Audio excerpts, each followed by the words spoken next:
Hey, hello and welcome back everyone. So good morning to all of you guys. So hope so आप सब मस्त होंगे, बढ़िया होंगे और हेल्दी होंगे. ओके सो हमारी जो मेंटल हेल्थ है और हमारी फिजिकल हेल्थ है वो एकदम ऑसम होनी चाहिए. उसका आपने ख्याल रखना है क्योंकि जब ये कॉम्बिनेशन मिल बैठता है तो आपकी मेंटल थिंकिंग, उसकी क्रिएटिविटी ऑटोमेटिकली इंक्रीज कर जाती है. ठीक है. सो काफी काम आती है यार, वो हमारी सारी प्रॉब्लम को सॉर्ट आउट करने के लिए बहुत जरूरी होता है. हमारी पढ़ाई के साथ साथ आपने इस तरीके की चीजों को भी करना है.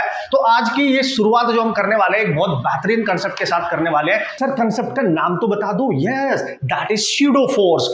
आज हम ब्रेक डाउन करने वाले हैं कॉन्सेप्ट का. That is pseudo force. मजा आने वाला है. प्रैक्टिकल एप्लीकेशन करेंगे जो डेली लाइफ में सिचुएशन हमारे साथ हो रही हैं उनको किस तरीके से हम ऑब्जर्व कर सकते हैं, वो सारी चीजें आपको समझाने वाले हूं. और कोशिश करूंगा कि बहुत इजी तरीके से ये कंसेप्ट आपके दिलो दिमाग तक पहुंच जाए और इसके हेल्प से आप न्यूमेरिकल करना सॉल्व कर दो. और ये आपको टिपिकल बिल्कुल भी ना लगे, ये आपको सबसे आसान लगे. It totally depend upon observation. Clear है. तो देखो, इसको करने से पहले यानी स्यूडो फोर्स की जो हम यहाँ पे बातें कर रहे हैं, ओके, तो आज हम बात करेंगे स्यूडो फोर्स की. ठीक है. This is the force, pseudo force. इसकी बात करेंगे तो इसको एक्सप्लेन करने से पहले देखो एक्चुअली इसका मीनिंग समझो पहले यार. ठीक है. इसका मीनिंग समझो पहले, ये है क्या. ठीक है. स्यूडो फोर्स इसका नाम ही है. स्यूडो फोर्स मींस आभासी.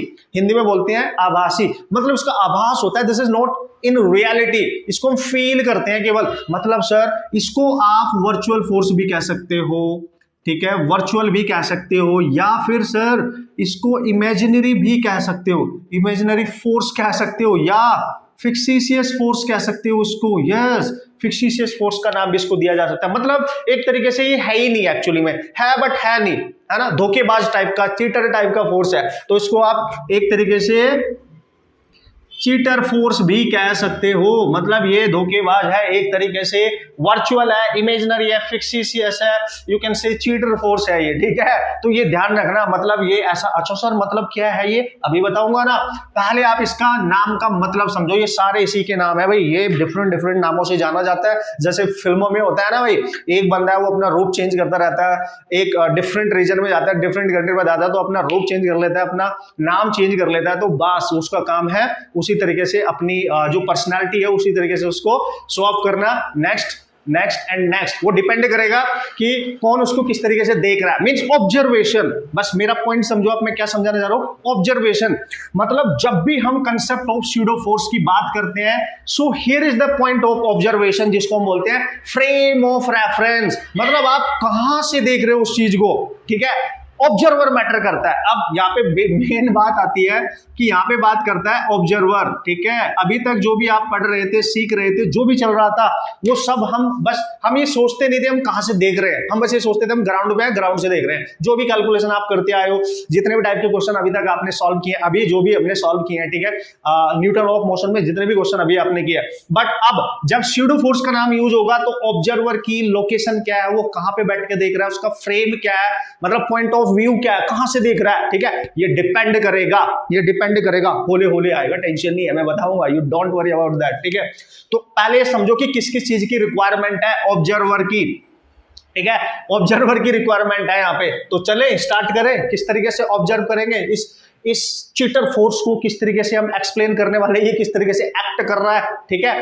अब एक चीज मैं और पहले से ही बता दूं, ये जो स्यूडो फोर्स होता है, ठीक है, ये जो स्यूडो फोर्स होता है ये किस रेफरेंस में आया. ठीक है. ये किस रेफरेंस में आया. ठीक है. मतलब सर मतलब क्या कहना चाह रहे हो, वो रेफरेंस सबसे पहले आपको समझना पड़ेगा. ठीक है. वो रेफरेंस सबसे पहले आपको समझना पड़ेगा. Most important. देखो यहां से धीरे धीरे निकल रहा है कि हमें इसको सीखने के लिए हमें क्या सीखना पड़ेगा, पहले किस चीज पे फोकस करना पड़ेगा. पहले न्यूमेरिकल गए तेल लेने फिलहाल के, तो डोंट वरी अबाउट दैट. आप फटाक से उड़ा दोगे. बेसिक कंसेप्ट समझना पहले. ठीक है. रेफरेंस मतलब इसको बोलते हैं फ्रेम ऑफ रेफरेंस. ठीक है. इसका मीनिंग क्या होगा ये मैं आपको बताऊंगा. ठीक है. मैं बताऊंगा आपको what is the meaning of frame of reference. किताबों की तरह नहीं पढ़ेंगे. जो देखते हैं, जो डेली लाइफ में सबके साथ होता है, मेरे आपके सबके साथ होता है, ये भी नहीं है. ठीक है. कहीं ना कहीं सबके साथ होता है.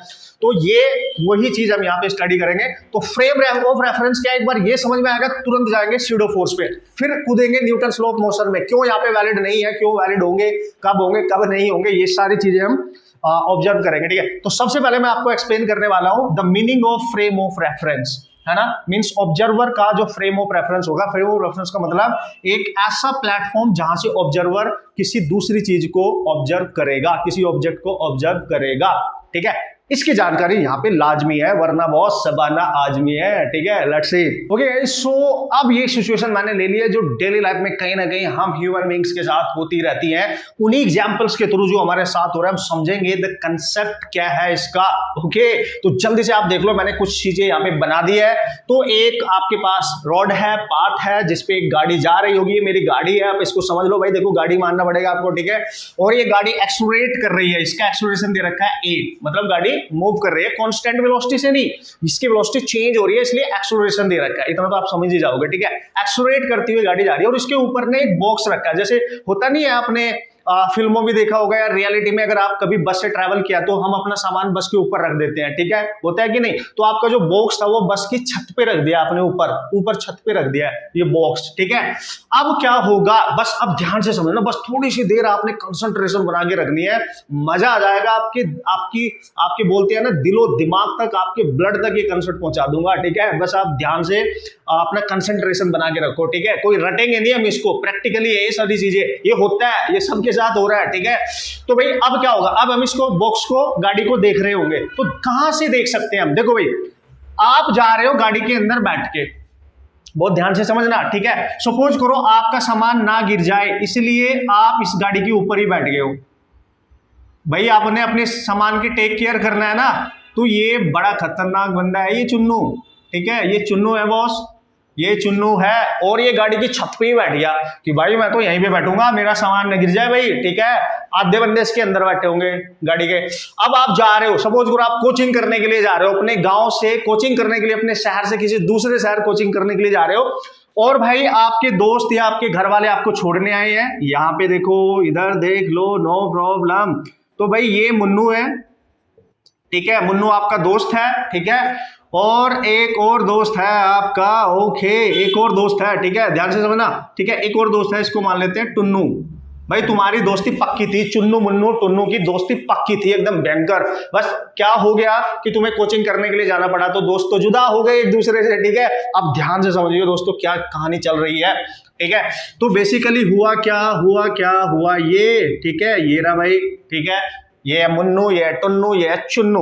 अब ध्यान से समझो, अब जब आप जा रहे होंगे तो ये बंदे आपको देख रहे होंगे, है ना, बहुत मजा आने वाला है यहाँ पे, ठीक है। जब आप जा रहे होंगे, गाड़ी जा रही है, गाड़ी चल रही है, एक्सेलरेट कर रही है, गाड़ी जा रही है, आप उसके ऊपर बैठे हो और आपका सामान भी वहीं पे रखा हुआ है, आप उसी गाड़ी के अंदर हो, ठीक है, वहीं पे हो गाड़ी में और सामान उसी पे रखा हुआ है। अब देखो, अब देखना, ये जो मुन्नू है ये है रेस्ट पे, यानी ये खड़ा हो गया है, ये चल नहीं रहा है, ठीक है, ये खड़ा है, बस चल नहीं रहा है ये, ठीक है। बट ये जो टुन्नू है ना, ये ज्यादा इमोशनल हो गया, गाड़ी के पीछे धीरे धीरे चलने लगा कांस्टेंट वेलोसिटी से, खड़ा नहीं है लेकिन इसकी जो वेलोसिटी है वो क्या है, कांस्टेंट है। वेलोसिटी कांस्टेंट होने का मतलब इस टुन्नू का जो एक्सेलरेशन होगा वो भी जीरो होगा, इतना तो पता ही होगा आप सबको, वेलोसिटी कांस्टेंट है तो एक्सेलरेशन वाइज का जीरो हो जाएगा, यस। लेकिन जहां पे ये खड़े होके देख रहे हैं उसको बोलते हैं ग्राउंड, उसको बोलते हैं ग्राउंड, उसको बोलेंगे हम लोग ग्राउंड, यस यस यस। और ग्राउंड को माना जाता है एक ऐसा सरफेस जिसकी कोई एक्सेलरेशन नहीं होती है, वो मूव नहीं करता, हम ग्राउंड पे डेली चलते हैं, वो मूव नहीं करता है, ठीक है, ध्यान से समझना। तो ग्राउंड को माना जाता है कि ऐसा फ्रेम, इसी को देते हैं हम फ्रेम, पॉइंट ऑफ व्यू, ऐसा फ्रेम जिसका एक्सेलरेशन है जीरो, मतलब वो रेस्ट पे ही रहेगा। तो अगर कोई बंदा देखने वाला ग्राउंड के ऊपर है जो ऑलरेडी रेस्ट पे है, तो इसको ऑब्जर्वर बोलेंगे, मतलब ये बंदे इसको देख रहे हैं तो ये ऑब्जर्व कर रहे हैं, ये रेस्ट पे रह के खड़ा होकर ऑब्जर्व कर रहा है, धीरे धीरे कांस्टेंट वेलोसिटी के साथ चलते हुए इसको ऑब्जर्व कर रहा होगा, ठीक है, बस इतना फर्क है। बट ये ऐसे फ्रेम के ऊपर खड़े हैं या चल रहे हैं जो रेस्ट पे रहता है, यानी ग्राउंड को माना गया है जिसका एक्सेलरेशन ये एज्यूम किया गया है, यानी ऐसा कोई भी फ्रेम, ऐसी कोई भी जगह जहां हम बैठ के, खड़े होके या कॉन्स्टेंटली चल के किसी चीज को ऑब्जर्व करें, ठीक है, और वो जिस फ्रेम पे हम खड़े हैं, जिस पे हमारे पैर टिके हुए हैं, जिसके अटैचमेंट में हम है, ठीक है, अगर वो रेस्ट पे है उसको नाम दिया गया है इनर्शियल, ठीक है, इनर्शियल फ्रेम ऑफ रेफरेंस, ठीक है, इनर्शियल फ्रेम ऑफ रेफरेंस, नाम सुना होगा आपने। What is the meaning of inertial? Inertial का मतलब ऐसी जगह, ऐसा प्लेटफॉर्म, कोई भी ऐसी चीज जो नहीं चल रही है और हम वहां पे बैठे हैं, वहां खड़े हैं और किसी दूसरी चीज को चलते हुए देख रहे हैं, तो उस फ्रेम पे जिसमें हम बैठे हैं, खड़े हैं, उसी को नाम दिया गया इनर्शियल। मतलब कैसे समझेंगे सर? इनर्शियल फ्रेम वो फ्रेम होता है जिसका एक्सेलरेशन खुद का 0 होता है और उस पे खड़े होके या उस पे बैठ के देखने वाला ऑब्जर्वर, जैसे ये दोनों ऑब्जर्वर है, मुन्नू टुन्नू, ये दोनों ऑब्जर्वर, ठीक है, दोनों, both are called as inertial, you can say inertial, ठीक है, ऑब्जर्वर। इनको भी हम इनर्शियल ऑब्जर्वर का नाम देंगे, ठीक है। ये भी इनर्शियल ऑब्जर्वर होंगे क्योंकि ये ऐसे फ्रेम पे या प्लेटफॉर्म पे बैठे हुए हैं जिसका एक्सेलरेशन 0 है, जिसको हम इनर्शियल फ्रेम कहते हैं। और उसी पे बैठ के या उसी पे खड़े होके अगर हम किसी चीज को ऑब्जर्व कर रहे हैं, ठीक है, तो उसको बोला जाए इनिशियल ऑब्जर्वर। अब इमेजिन करो आप खुद, इसको पढ़ने से बेटर आप इमेजिन करो कि सपोज करो आप जा रहे हो ट्रेन में बैठ के या बस में बैठ कर, आपके घर वाले आपको छोड़ने के लिए आए, वो खड़े होकर देख रहे हैं मेरा बेटा या मेरी बेटी जा रही है, बस वो खड़े होकर देख रहे हैं, और जिस सरफेस पे वो खड़े हैं जमीन पर, वो तो रेस्ट पे ही है ना, तो उसका एक्सेलरेशन तो नहीं है, वो तो नहीं चल रहा है। तो इसका मतलब क्या हुआ? आप बन गए एक ऐसे ऑब्जर्वर जिसको बोला जाएगा इनर्शियल, क्योंकि आप ऐसे प्लेटफॉर्म पे खड़े हो जो नहीं चल रहा है। लेकिन आपका जो बेटा है, आई मीन मतलब आप जो हो, आपके पेरेंट्स आपको देख रहे हैं, आप जो हो वो जा रहा है, ठीक है, उसको ऑब्जर्व किया जा रहा है। So you are the observer, but आप ऐसी जगह पे बैठ के देख रहे हो जो रेस्ट पे है, या खड़े होके देख रहे हो, या चलते हुए देख रहे हो। कॉन्स्टेंटली चलते हुए देखो, अगर आप मूव कर रहे हो ना तो कांस्टेंट वेलोसिटी होनी चाहिए, मूव नहीं कर रहे हो तो आप खड़े हो, रेस्ट पे, आपकी वेलोसिटी 0 है। एक ही सिचुएशन है, दोनों को बोला जाएगा इनर्शियल ऑब्जर्वर। इनर्शियल जिसका एक्सेलरेशन 0 है। अब वापस आ जाओ, आया थोड़ा थोड़ा आया, अब वापस आओ। अब चूंकि गाड़ी जा रही है, अब इमेजिन करो इस बंदे को क्या दिखाई देगा कि गाड़ी जा रही है और गाड़ी में ही आप बैठे, तो आप भी जा रहे हो। मतलब इन मुन्नू और टुन्नू के रिस्पेक्ट में, मुन्नू व टुन्नू, है ना, हिंदी समझ में आ रही है बॉस? मुन्नू व टुन्नू के रिस्पेक्ट में, यानी आप लिखोगे with respect to Munnu and Tunnu, ठीक है, ये चुन्नू, ठीक है, आप लिखोगे Chunnu and bus both are moving, ठीक है, both are moving with acceleration a acceleration से दोनों जा रहे होंगे, ठीक है। क्योंकि यार मान लिया आप जा रहे हो, आपके पेरेंट्स आपको दिख रहे हैं, तो ट्रेन जा रही है, इसका मतलब आप भी तो ट्रेन के अंदर ही बैठे हो ना, तो ट्रेन जा रही है मतलब आप जा रहे हो, ठीक है। तो यहाँ पे जब ग्राउंड के रिस्पेक्ट में हम देखते हैं किसी चीज को, तो जो गाड़ी का एक्सेलरेशन है वही इसका भी होगा, जो इसके अंदर कितने भी पैसेंजर बैठे हैं, कोई भी बैठा है, सब उसी एक्सेलरेशन से आगे को जा रहे होंगे। तो सबसे पहले हमने क्लियर किया है what is the frame of reference, inertial frame of reference, cool ना। अब आ जाओ वापस। यार सर, अगर कोई बंदा उसी गाड़ी में बैठ के इस ऑब्जेक्ट को देख रहा है, बॉक्स को देख रहा है, ध्यान से समझना, इसी गाड़ी में बैठ के इस बॉक्स को देख रहा है, तो अगर कोई ऑब्जर्वर उसी गाड़ी पे बैठ जाए जो एक्सेलरेट कर रही है, ठीक है, और वहीं पे बैठ के देखे, समझना, इनको ये बॉक्स जाता हुआ नजर आ रहा है क्योंकि गाड़ी जा रही है, इसलिए इनको ये बॉक्स आगे चलता हुआ नजर आएगा। लेकिन चूंकि ये बंदा वहीं पे बैठा है, बॉक्स भी वहीं पे रखा है, तो इसको ये बॉक्स नहीं चल रहा है, गाड़ी चल रही है, इसको ये बॉक्स रेस्ट पे नजर आएगा, यानी विद रिस्पेक्ट टू चुन्नू, ठीक है, ध्यान से समझना, चुन्नू, ठीक है, with respect to Chunnu box is at rest. आप खुद भी इमेजिन करो, आप ट्रेन में जा रहे हो, आप फ्लाइट में जा रहे हो, आपके साथ वाले पैसेंजर रेस्ट में ही है ना जब आप उनको देखोगे, लेकिन मैं नीचे से देखूंगा तो फ्लाइट जा रही है, प्लेन जा रहा है, ट्रेन जा रही है, तो ट्रेन जा रही है तो आप भी जा रहे हो, क्योंकि मैं बाहर हूं उससे, लेकिन आप उसी के अंदर हो अगर, तो आपके रिस्पेक्ट में जितने भी बंदे वहां बैठे हैं, all they are at rest. इसको बोलते हैं, अगर आप ऐसे फ्रेम पे बैठ के, ऐसे प्लेटफॉर्म पे बैठ के देखो जो एक्सेलरेट कर रहा है, जिसके पास एक्सेलरेशन है, तो उस फ्रेम को, यानी इस फ्रेम को, इसके लिए बोला जाएगा नॉन इनर्शियल, नॉन इनर्शियल, है ना, नॉन इनर्शियल या एक्सेलरेटेड, ठीक है, एक्सेलरेटेड है तभी तो नॉन इनर्शियल है, एक्सेलरेटेड, ठीक है, एक्सेलरेटेड फ्रेम ऑफ रेफरेंस। समझ गए बॉस?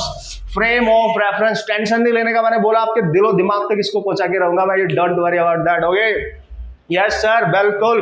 तो अगर आप उसी गाड़ी के ऊपर बैठ रहे हो तो आप भी बन गए, यानी चुन्नू बन गया कैसा, नॉन इनर्शियल, ठीक है, नॉन इनर्शियल बन गया बॉस, क्या, ऑब्जर्वर, ऑब्जर्वर, क्योंकि आप ही ऑब्जर्व कर रहे हो, आप उसी गाड़ी पे बैठ के उसी गाड़ी पे रखी हुई चीजों को ऑब्जर्व कर रहे हो। तो जब आप देखोगे तो ये रेस्ट पे है, लेकिन जो बंदा जमीन पे खड़ा है गाड़ी को देख रहा है, तो गाड़ी जा रही है तो ये भी जा रहा है उसके लिए, इसके लिए ये भी जा रहा है, बट इसके लिए रेस्ट पे है। तो जब हम ऐसे प्लेटफॉर्म पे होते हैं जो एक्सलरेट कर रहा है, जो मूव कर रहा है, हम उसके ऊपर बैठे हैं, तो वो फ्रेम को बोलते हैं नॉन इनर्शियल, मतलब एक्सलरेटेड फ्रेम, जिसका एक्सलरेशन जीरो ना हो। यहां पे जब मैंने लिखा नॉन इनर्शियल या accelerated frame, it means acceleration ऐसे फ्रेम का जीरो नहीं होता है, उसकी वेलोसिटी कहीं ना कहीं चेंज हो रही होती है, या तो डायरेक्शन या मैग्नीट्यूड, समझ गए, या दोनों, है ना। तो उसकी वेलोसिटी कहीं ना कहीं चेंज हो रही होती है। तो समझ गए आप डिफरेंस क्या है। एक बार जल्दी से इसको मैं कंक्लूड करता हूं किस तरीके से आपने इसको याद रखना है, ठीक है, इमेजिन करके किस तरीके से याद रख लेना है। अगर मैं जमीन पे खड़ा हूं तो जमीन को मान लिया इनर्शियल, जिसका एक्सेलरेशन नहीं है, और यहां पे खड़े होकर मैं किसी चीज को देख रहा हूं, बस को, बस के अंदर जितने भी बंदे हैं, बस जिस एक्सेलरेशन के साथ जा रही होगी, स्पीड के साथ जा रही होगी, उसी स्पीड से उसके अंदर सारे बंदे जा रहे होंगे। लेकिन अगर मैं ऑलरेडी बस के अंदर बैठा हूं और मैं अपने सामने वाली सीट के बंदे को देख रहा हूं, वो तो रेस्ट भी है मेरे लिए, है ना, क्योंकि मैं उसी गाड़ी के अंदर हूं, मैं एक्सेलरेटेड फ्रेम में हूं, तो मेरे लिए वो गाड़ी बन जाएगी, क्योंकि मैं गाड़ी के अंदर हूं, नॉन इनर्शियल। लेकिन जो जमीन पे खड़े होकर देख रहा है, ग्राउंड पे खड़े होकर देख रहा है, वो है इनर्शियल। कूल ना आया, फंडा क्लियर हुआ boss? What is the meaning of inertial and what is the meaning of non inertial? Clear? बस यही ध्यान रखना, मजा आ जाएगा। अब देखो ध्यान से, अभी तक जितनी भी ऑब्जर्वेशन हम करते थे, ये मान के नहीं करते थे कि हम गाड़ी के अंदर बैठे, बस हम कर लेते थे, क्योंकि हम ये मान के चलते थे कि हम ग्राउंड पे ही रहेंगे, ठीक है, ग्राउंड पे ही है। तो न्यूटन्स लॉ वैलिड होते हैं केवल इनर्शियल फ्रेम ऑफ रेफरेंस में। जितने भी न्यूटन्स लॉ है ना, एनएलएम जो है आपका, न्यूटन्स लॉ ऑफ मोशन, वो वैलिड होता है, वैलिड है ना, आप लिखेंगे valid for this one inertial, ठीक है, लिख लेना ये सारी चीजें, इनर्शियल फ्रेम ऑफ रेफरेंस, ठीक है, एफ ऑफ आर मतलब frame of reference. Newton's law यहां वैलिड होगा, ठीक है। Newton's law non inertial frame of reference में वैलिड होगा ही नहीं, यहां पे उसकी वैलिडिटी नहीं होती है। तो उसके लिए क्या करेंगे ये हमें समझना पड़ेगा। उसके लिए स्यूडो फोर्स नाम की एक चीज आ जाएगी, ठीक है, मैं आपको बताऊंगा, उसी पे जाएंगे हम, ठीक है। पहले तो समझो, न्यूटन्स लॉ ऑफ मोशन वहां पे वैलिड थे जहां पे जब हम ग्राउंड से देख रहे थे और जिस सरफेस पे खड़े होकर देख रहे थे उसका एक्सेलरेशन जीरो था, ठीक है, तब न्यूटन्स लॉ वैलिड थे। लेकिन अगर हम ऐसे सरफेस पे बैठ के देखें जो ऑलरेडी मूव कर रहा होगा, ठीक है, ऑलरेडी मूव कर रहा होगा, एक्सेलरेट कर रहा होगा, उसको बोलते हैं नॉन इनर्शियल, और वहां पे न्यूटन्स लॉ वैलिड नहीं थे। इसलिए जन्म हुआ स्यूडो फोर्स का, इसलिए जन्म हुआ स्यूडो फोर्स के कंसेप्ट का। तो वो किस तरीके से एक्ट करता है, काम करता है, यही समझना है, बस मजा आ जाएगा, टेंशन नहीं लेने का। पहले हमने आज समझने की कोशिश की what is inertial, what is non inertial, what is the observation point, ठीक है, ये क्लियर हुआ, होप सो हो गया होगा। अब आगे बढ़ते हैं फटाक से। ओके गाइस, अब जल्दी से अप्लाई करना सीख लेते हैं कि स्यूडो फोर्स है क्या, उसका मैग्नीट्यूड कैसे कैलकुलेट किया जाता है, उसको अप्लाई कैसे करते हैं, उसकी डायरेक्शन कैसे एक्ट करती है। अब थोड़ी सिचुएशन हमें हमारे दिमाग में सेट हो चुकी है, क्लियर हो चुकी है, वो पिक्चर मैंने फिर से बना दी है। अब चूंकि मेरे को पता चल चुका है इनर्शियल क्या है, नॉन इनर्शियल क्या है, इसलिए मैंने नाम लिख दिया है। जो बंदा, ये ऑब्जर्वर 1 था, ठीक है, और जो गाड़ी के ऊपर बैठा है वो ऑब्जर्वर नंबर 2 है, ठीक है। जो ग्राउंड पे है वो है इनर्शियल फ्रेम, मतलब ग्राउंड का एक्सेलरेशन जीरो है, तो ये इनर्शियल है, रेस्ट पे है या कांस्टेंट वेलोसिटी के साथ मूव कर रहा होगा। तो इसको नजर आएगा गाड़ी जा रही है तो बॉक्स भी जा रहा है आगे को, इसको नजर आएगा अगर गाड़ी का एक्सेलरेशन नहीं है तो बॉक्स भी आगे को जा रहा होगा, ठीक है, इसको ये नजर आएगा, यही बात है, देखो, है ना, ये देखेगा गाड़ी जा रही है, मेरा दोस्त जा रहा है, ठीक है। लेकिन जो गाड़ी के ऊपर बैठा हुआ ऑलरेडी, उसको क्या नजर आएगा, अब आप समझ गए होंगे, मुझे समझाने की जरूरत नहीं है। तो इसके रिस्पेक्ट में बॉक्स रेस्ट पे है, इसका मतलब अब ध्यान से समझो, यहां से जन्म हुआ था स्यूडो फोर्स किस तरीके से एक्ट कर रहा है, ठीक है। इसको क्या दिख रहा है जो ऑलरेडी गाड़ी के ऊपर है, कि भाई ये जो बॉक्स है ना वो तो चल नहीं रहा है, लेकिन ये देख रहा है वो चल रहा है, क्योंकि गाड़ी जा रही है तो इसको नजर आ रहा है, जा रहा है आगे। तो अगर ये आगे जा रहा है और इसको ये रेस्ट पे आ रहा है, तो आगे जा रहा है, और आगे जाने से अगर रोकना है तो पीछे को इसके ऊपर फोर्स लगाना पड़ेगा, क्योंकि इसके रिस्पेक्ट में ये आगे जा रहा है और हमें इसके रिस्पेक्ट में इसको रेस्ट पे करना है। तो आगे जा रहा है तभी जा रहा होगा जब इस पे आगे को फोर्स लग रहा होगा कोई, तो उसी के अपोजिट एक फोर्स लगा दो, ठीक है। तो इसी के opposite with respect to this observer, इसके अपोजिट एक फोर्स लगता है जिसको बोलते हैं स्यूडो फोर्स, जिसको नाम दिया गया that is called as the pseudo force. Okay, so क्यों सर? क्योंकि इसको ये रेस्ट पे नजर आएगा, और ये रेस्ट पे कब होगा, ठीक है, गाड़ी तो आगे जा रही है तो गाड़ी की वजह से वो आगे जा रहा है, लेकिन इस पे एक ऐसा फोर्स इमेजिनरी एक्ट करेगा जो हमें लगेगा भाई ये रेस्ट पे क्यों है, क्योंकि आगे को एक फोर्स है तो पीछे को भी एक फोर्स लगा दो, ठीक है। तो इसके रिस्पेक्ट में this is the force acting on this block, तो ये जो फोर्स होता है इसी को बोला गया स्यूडो फोर्स। ठीक है, इसी को बोला गया इसको रेस्ट पे रखने के लिए स्यूडो फोर्स। अब ये कैलकुलेट कैसे करेंगे, ध्यान से समझो, ध्यान से देखो, how we can calculate this pseudo force, ठीक है, how we can calculate this pseudo force. देखो भाई, स्यूडो फोर्स निकालने के लिए हमने क्या करना है, हमें जिसके ऊपर वो एक्ट कर रहा है, मतलब बॉक्स, बॉक्स को मानेंगे ऑब्जेक्ट, ठीक है, बॉक्स को मानेंगे ऑब्जेक्ट, तो हमें ऑब्जेक्ट का मास लेना है, मास ऑफ ऑब्जेक्ट, ठीक है, मास ऑफ ऑब्जेक्ट, क्योंकि F इक्वल टू एम में होता है, ठीक है, F इक्वल टू एम में होता है, ठीक है ना। अब आप अप्लाई कर सकते हो इसकी रिस्पेक्ट में यहाँ पे दिस लॉ, ठीक है। अब क्या करेंगे सर, देखो भाई, अब इनटू क्या, मास ऑफ ऑब्जेक्ट हो गया। अब देखो, चूंकि ये देख पा रहा है कि गाड़ी किसी एक्सेलरेशन से आगे जा रही है, ठीक है, इसके रिस्पेक्ट में ये रेस्ट पे है, ठीक है, अगर इसके रिस्पेक्ट में ये रेस्ट पे है तो इसका जो एक्सेलरेशन होगा, गाड़ी का एक्सेलरेशन लेना है, क्योंकि ये नॉन इनर्शियल फ्रेम पे है, so we have to take acceleration of, ठीक है, नॉन इनर्शियल फ्रेम और ऑब्जर्वर, ठीक है, ऑब्जर्वर, ठीक है। तो ये बन गया फॉर्मूला, तब जाके हम ये फॉर्मूला लिख पाएंगे, ऐसे करके हम ये फॉर्मूला केवल लिख सकते हैं। और अगर गाड़ी इधर जा रही है तो फोर्स उसके अपोजिट लगेगा, तो माइनस साइन लगा सकते हो। मतलब कैसे लिखोगे, pseudo force can be written as minus of mass of object into acceleration of non inertial, ठीक है, ये आपका एक्सेलरेशन बनेगा, ठीक है, आप देख सकते हो। अब इसका मीनिंग समझो, ये जो स्यूडो फोर्स है, ये हमेशा गाड़ी का जो एक्सेलरेशन होगा, या एक्सेलरेटेड जो आपकी व्हीकल है उसका जो एक्सेलरेशन होगा, या नॉन इनर्शियल जो ऑब्जर्वर है, जो गाड़ी के ऊपर बैठे, उसका जो एक्सेलरेशन होगा, उसके अपोजिट होगा। एक्सेलरेशन इधर तो फोर्स उसके अपोजिट, तभी तो ये माइनस साइन आया। न्यूमेरिकल करने के लिए आपने इसका जस्ट मैग्नीट्यूड यूज करना है, m इंटू ए, बस याद रखना है ये ऑब्जेक्ट का मास है और ये फ्रेम का है, फ्रेम का एक्सेलरेशन है, ठीक है। तो ये बनेगा आपका स्यूडो फोर्स, ठीक है, ये फ्रेम का है, ये ध्यान रखना, ठीक है, इस तरीके से आप निकाल सकते हो। और एग्जाम्पल दूंगा, डोंट वरी, और एग्जाम्पल दूंगा कि कैसे कैसे करोगे। बस फिलहाल क्या समझो, अगर हम इस बॉक्स पे स्यूडो फोर्स कैलकुलेट करना चाहते हैं तो ये चेक करना है कि गाड़ी किधर जा रही है। अगर गाड़ी इधर जा रही है तो फोर्स इधर लगेगा, अगर गाड़ी इधर जा रही होगी तो फोर्स इधर लगेगा। मतलब गाड़ी के जो डायरेक्शन ऑफ मोशन है उसके जस्ट अपोजिट स्यूडो फोर्स काम करता है। खत्म। इतना सही कंसेप्ट है, प्यारा सा क्यूट सा है, ठीक है। बहुत सारे एग्जांपल हम यहाँ पे कंसीडर कर लेंगे, नो प्रॉब्लम। पहले एग्जांपल दूंगा, फिर उन्हीं एग्जांपल के हम न्यूमेरिकल करेंगे। एक क्वेश्चन तो एटलीस्ट आपको बढ़िया तरीके से हम दोनों तरीके से करूंगा, with respect to this observer, with respect to this observer, ठीक है। रिजल्ट सेम ही आने हैं, बस फ्रेम चेंज हो जाएगा, देखने का ऑब्जर्वेशन पॉइंट चेंज हो जाएगा। एक ग्राउंड पे खड़े होकर देखेगा, एक बस पे ही बैठ के देखेगा, सीधी सी बात है, बस रिजल्ट सेम आने हैं, ठीक है, नो प्रॉब्लम एट ऑल। तो this is how you can calculate. अब देखो, इधर आओ, इथे आओ, इथे नेक्स्ट एग्जांपल ले ले, चले देख ले, आ जाओ इधर देखो। मान लिया ये सबके साथ हुआ है, जो सिचुएशन मैं आपको बता रहा हूं ये सबके साथ हुआ है। ये लिफ्ट है, ठीक है, ये लिफ्ट है, और लिफ्ट में जाते होंगे ना आप लोग, घूमने मॉल जाते होंगे यार घूमने के लिए, ठीक है, शॉपिंग करने के जाते हैं, तो लिफ्ट में ट्रैवल तो पक्का ही किया होगा। क्या बात कर रहे हो, सबने किया होगा, ठीक है।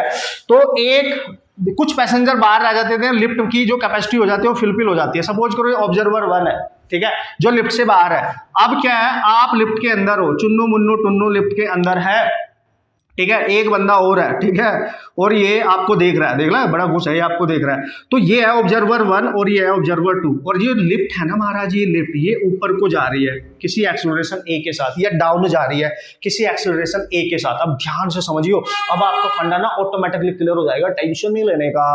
कैसे सर, जो बंदा बाहर है लिफ्ट से, ग्राउंड पे है, वो रेस्ट पे है, ठीक है, इनर्शियल फ्रेम पे है, वो क्या देख रहा है, लिफ्ट जा रही है, मतलब आप भी ऊपर को जा रहे हो। उसको क्या दिख रहा है कि आप मूव कर रहे हो अपवर्ड डायरेक्शन में, क्योंकि लिफ्ट ऊपर जा रही है, इसको ये दिख रहा है ऐसे, यार लिफ्ट चली गई, पता नहीं कितनी देर में आएगी। ऑब्वियसली लिफ्ट जा रही है, मतलब उसमें जो बंदे हैं वो भी जा रहे होंगे इसके रिस्पेक्ट में। बट जो ये है, इसको देखना है, ये बंदा ऑब्जर्वर 2 है, चूंकि ये भी लिफ्ट के अंदर है, ये बंदा भी लिफ्ट के अंदर है, आपका दोस्त, ठीक है। तो ये जो बंदा है इसको देख रहा है, तो लिफ्ट तो जा रही है ऊपर को, लेकिन इसके रिस्पेक्ट में ये बंदा रेस्ट पे है, क्योंकि उसी के साथ तो खड़ा है, ऐसे खड़ा है। आप मेरे साथ यहाँ खड़े हो जाओ ऐसे, तो लिफ्ट तो जा रही है, बट मैं भी रेस्ट पे, आप भी रेस्ट पे, क्योंकि हम दोनों एक ही फ्रेम के अंदर है, हम लिफ्ट के अंदर हैं। तो इसके रिस्पेक्ट में ये जो ऑब्जर्वर है ये रेस्ट पे हो गया। इसका मतलब अगर लिफ्ट ऊपर को जा रही है तो इसके ऊपर लिफ्ट के अपोजिट नीचे को एक स्यूडो फोर्स लगना चाहिए, और pseudo force must be equal to इस बंदे का मास, ठीक है, और लिफ्ट का एक्सेलरेशन, क्योंकि एक्सेलरेशन लेते हैं फ्रेम का, जो मूव करता है, जो एक्सेलरेट करता है बॉस। क्लियर हुआ? तो पक्का इस पे उसके अपोजिट, चूंकि इसकी मोशन अप है तो pseudo force just opposite act करता है, अभी बताया मैंने, जस्ट अपोजिट एक्ट करता है, अभी तो बताया है बॉस।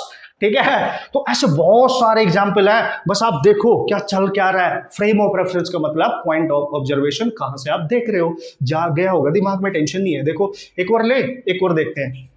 ठीक है, एक और देखते हैं। क्लियर है? तो कैसे करेंगे, देखो सपोज करो आप अपनी गाड़ी में जा रहे हो, ठीक है बॉस, ऐसे समझना, कार में जा रहे हो तो जाओ ना, ठीक है, जाओ ना, ठीक है। तो कार में जा रहे हो सर, तो सर अब क्या करेंगे, देखो भाई, देखो देख लो, और कार के अंदर आपने एक पेंडुलम लटका रखा है, कार के अंदर एक पेंडुलम है, देखो, ठीक है, ये पेंडुलम है, कार के अंदर है।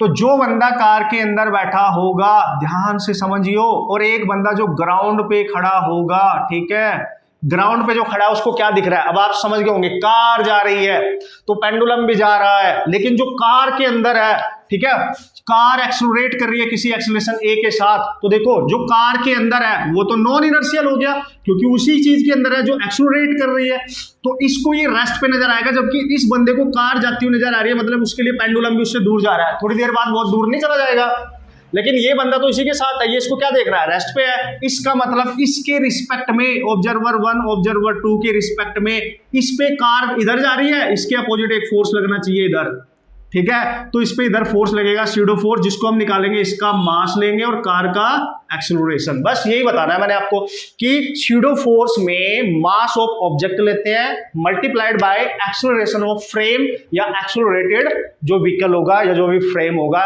जो भी होगा, ठीक है, वो लेते हैं, और अगर कार इधर जा रही है उसके अपोजिट लगेगा, जस्ट अपोजिट फोर्स की डायरेक्शन होगी। बस यार यही है कंसेप्ट। देखो तो मैंने पूरी तरीके से आपको बता दिया है, और भी बहुत सारी सिचुएशन आएंगी, फिर उनको क्वेश्चंस के थ्रू हम डील करेंगे, ठीक है, बट मेन था बेसिक कंसेप्ट की अंडरस्टैंडिंग, क्योंकि लोगों को बहुत कंफ्यूजन होता है, बुक में उतना डिटेल नहीं होती है तो वो समझ नहीं पाते हैं, तो समझेंगे ना, उड़ा देंगे ना, ठीक है। अब न्यूमेरिकल सॉल्व करेंगे, ठीक है, एक न्यूमेरिकल मैं आपको कराऊंगा जिसके थ्रू आप ये कंसेप्ट ऑसम तरीके से सीखने वाले हैं, with respect to ground. With respect to ground मतलब inertial frame of reference, with respect to non inertial frame of reference, ठीक है। अच्छा सर, हमें कैसे पता चलेगा कि इनर्शियल की, अगर नॉन इनर्शियल है, अगर आप ग्राउंड पे खड़े हो तो इनर्शियल है, ठीक है, और आप एक बस को देख रहे हो जाते हुए, इनर्शियल है, बस छूट गई आपसे, आप ग्राउंड पे खड़े हो, यार छूट गई, बस चली गई, ट्रेन चली गई, आप इनर्शियल हो गए, क्योंकि ग्राउंड तो नहीं चलता ना, वो तो रेस्ट पे ही रहता है, ठीक है। लेकिन अगर आप बस के अंदर बैठ गए, जो जा रहा है, जो एक्सेलरेट कर रहा है, उसी के अंदर बैठ गए, वो नॉन इनर्शियल हो गया। फिर अगर आपने खुद को नॉन इनर्शियल ऑब्जर्वर बनाना है तो जो चीज जा रही है एक्सेलरेट करते उसी के ऊपर बैठ जाओ, बस खत्म खत्म, ठीक है। अब करते हैं एक न्यूमेरिकल, इस कंसेप्ट का यूज करते हैं बेस्ट तरीके से। कूल, ओके गाइस, सो एक एग्जांपल मैंने ले लिया है, जिस टाइप का क्वेश्चन सबसे ज्यादा बार हमारे एग्जाम में पूछे जाने के चांस होते हैं, पूछे जाता रहा है, इस टाइप की कैटेगरी क्वेश्चन काफी हमारे एग्जाम में पूछे जाते रहे हैं, तो उसी पे हम फोकस करेंगे जो हमने कंसेप्ट सीखा है, और 2-3 वैरायटी में यहाँ पे डिस्कस करने वाला हूँ, जिससे आप अपने सारे कंसेप्ट फोड़ डालेंगे, उड़ा डालेंगे, you don't worry about that, okay. Let's see. तो देखो भाई, एक यहाँ पे एक सिस्टम लिया है, इसको बोलते हैं वेज, ठीक है। उसने बोला find the acceleration A of ways, this is the ways, ठीक है, ये जो ट्रायंगुलर आपको दिख रहा है, शेप दिख रही है, this is called as wedge, इसका मास है m, ठीक है।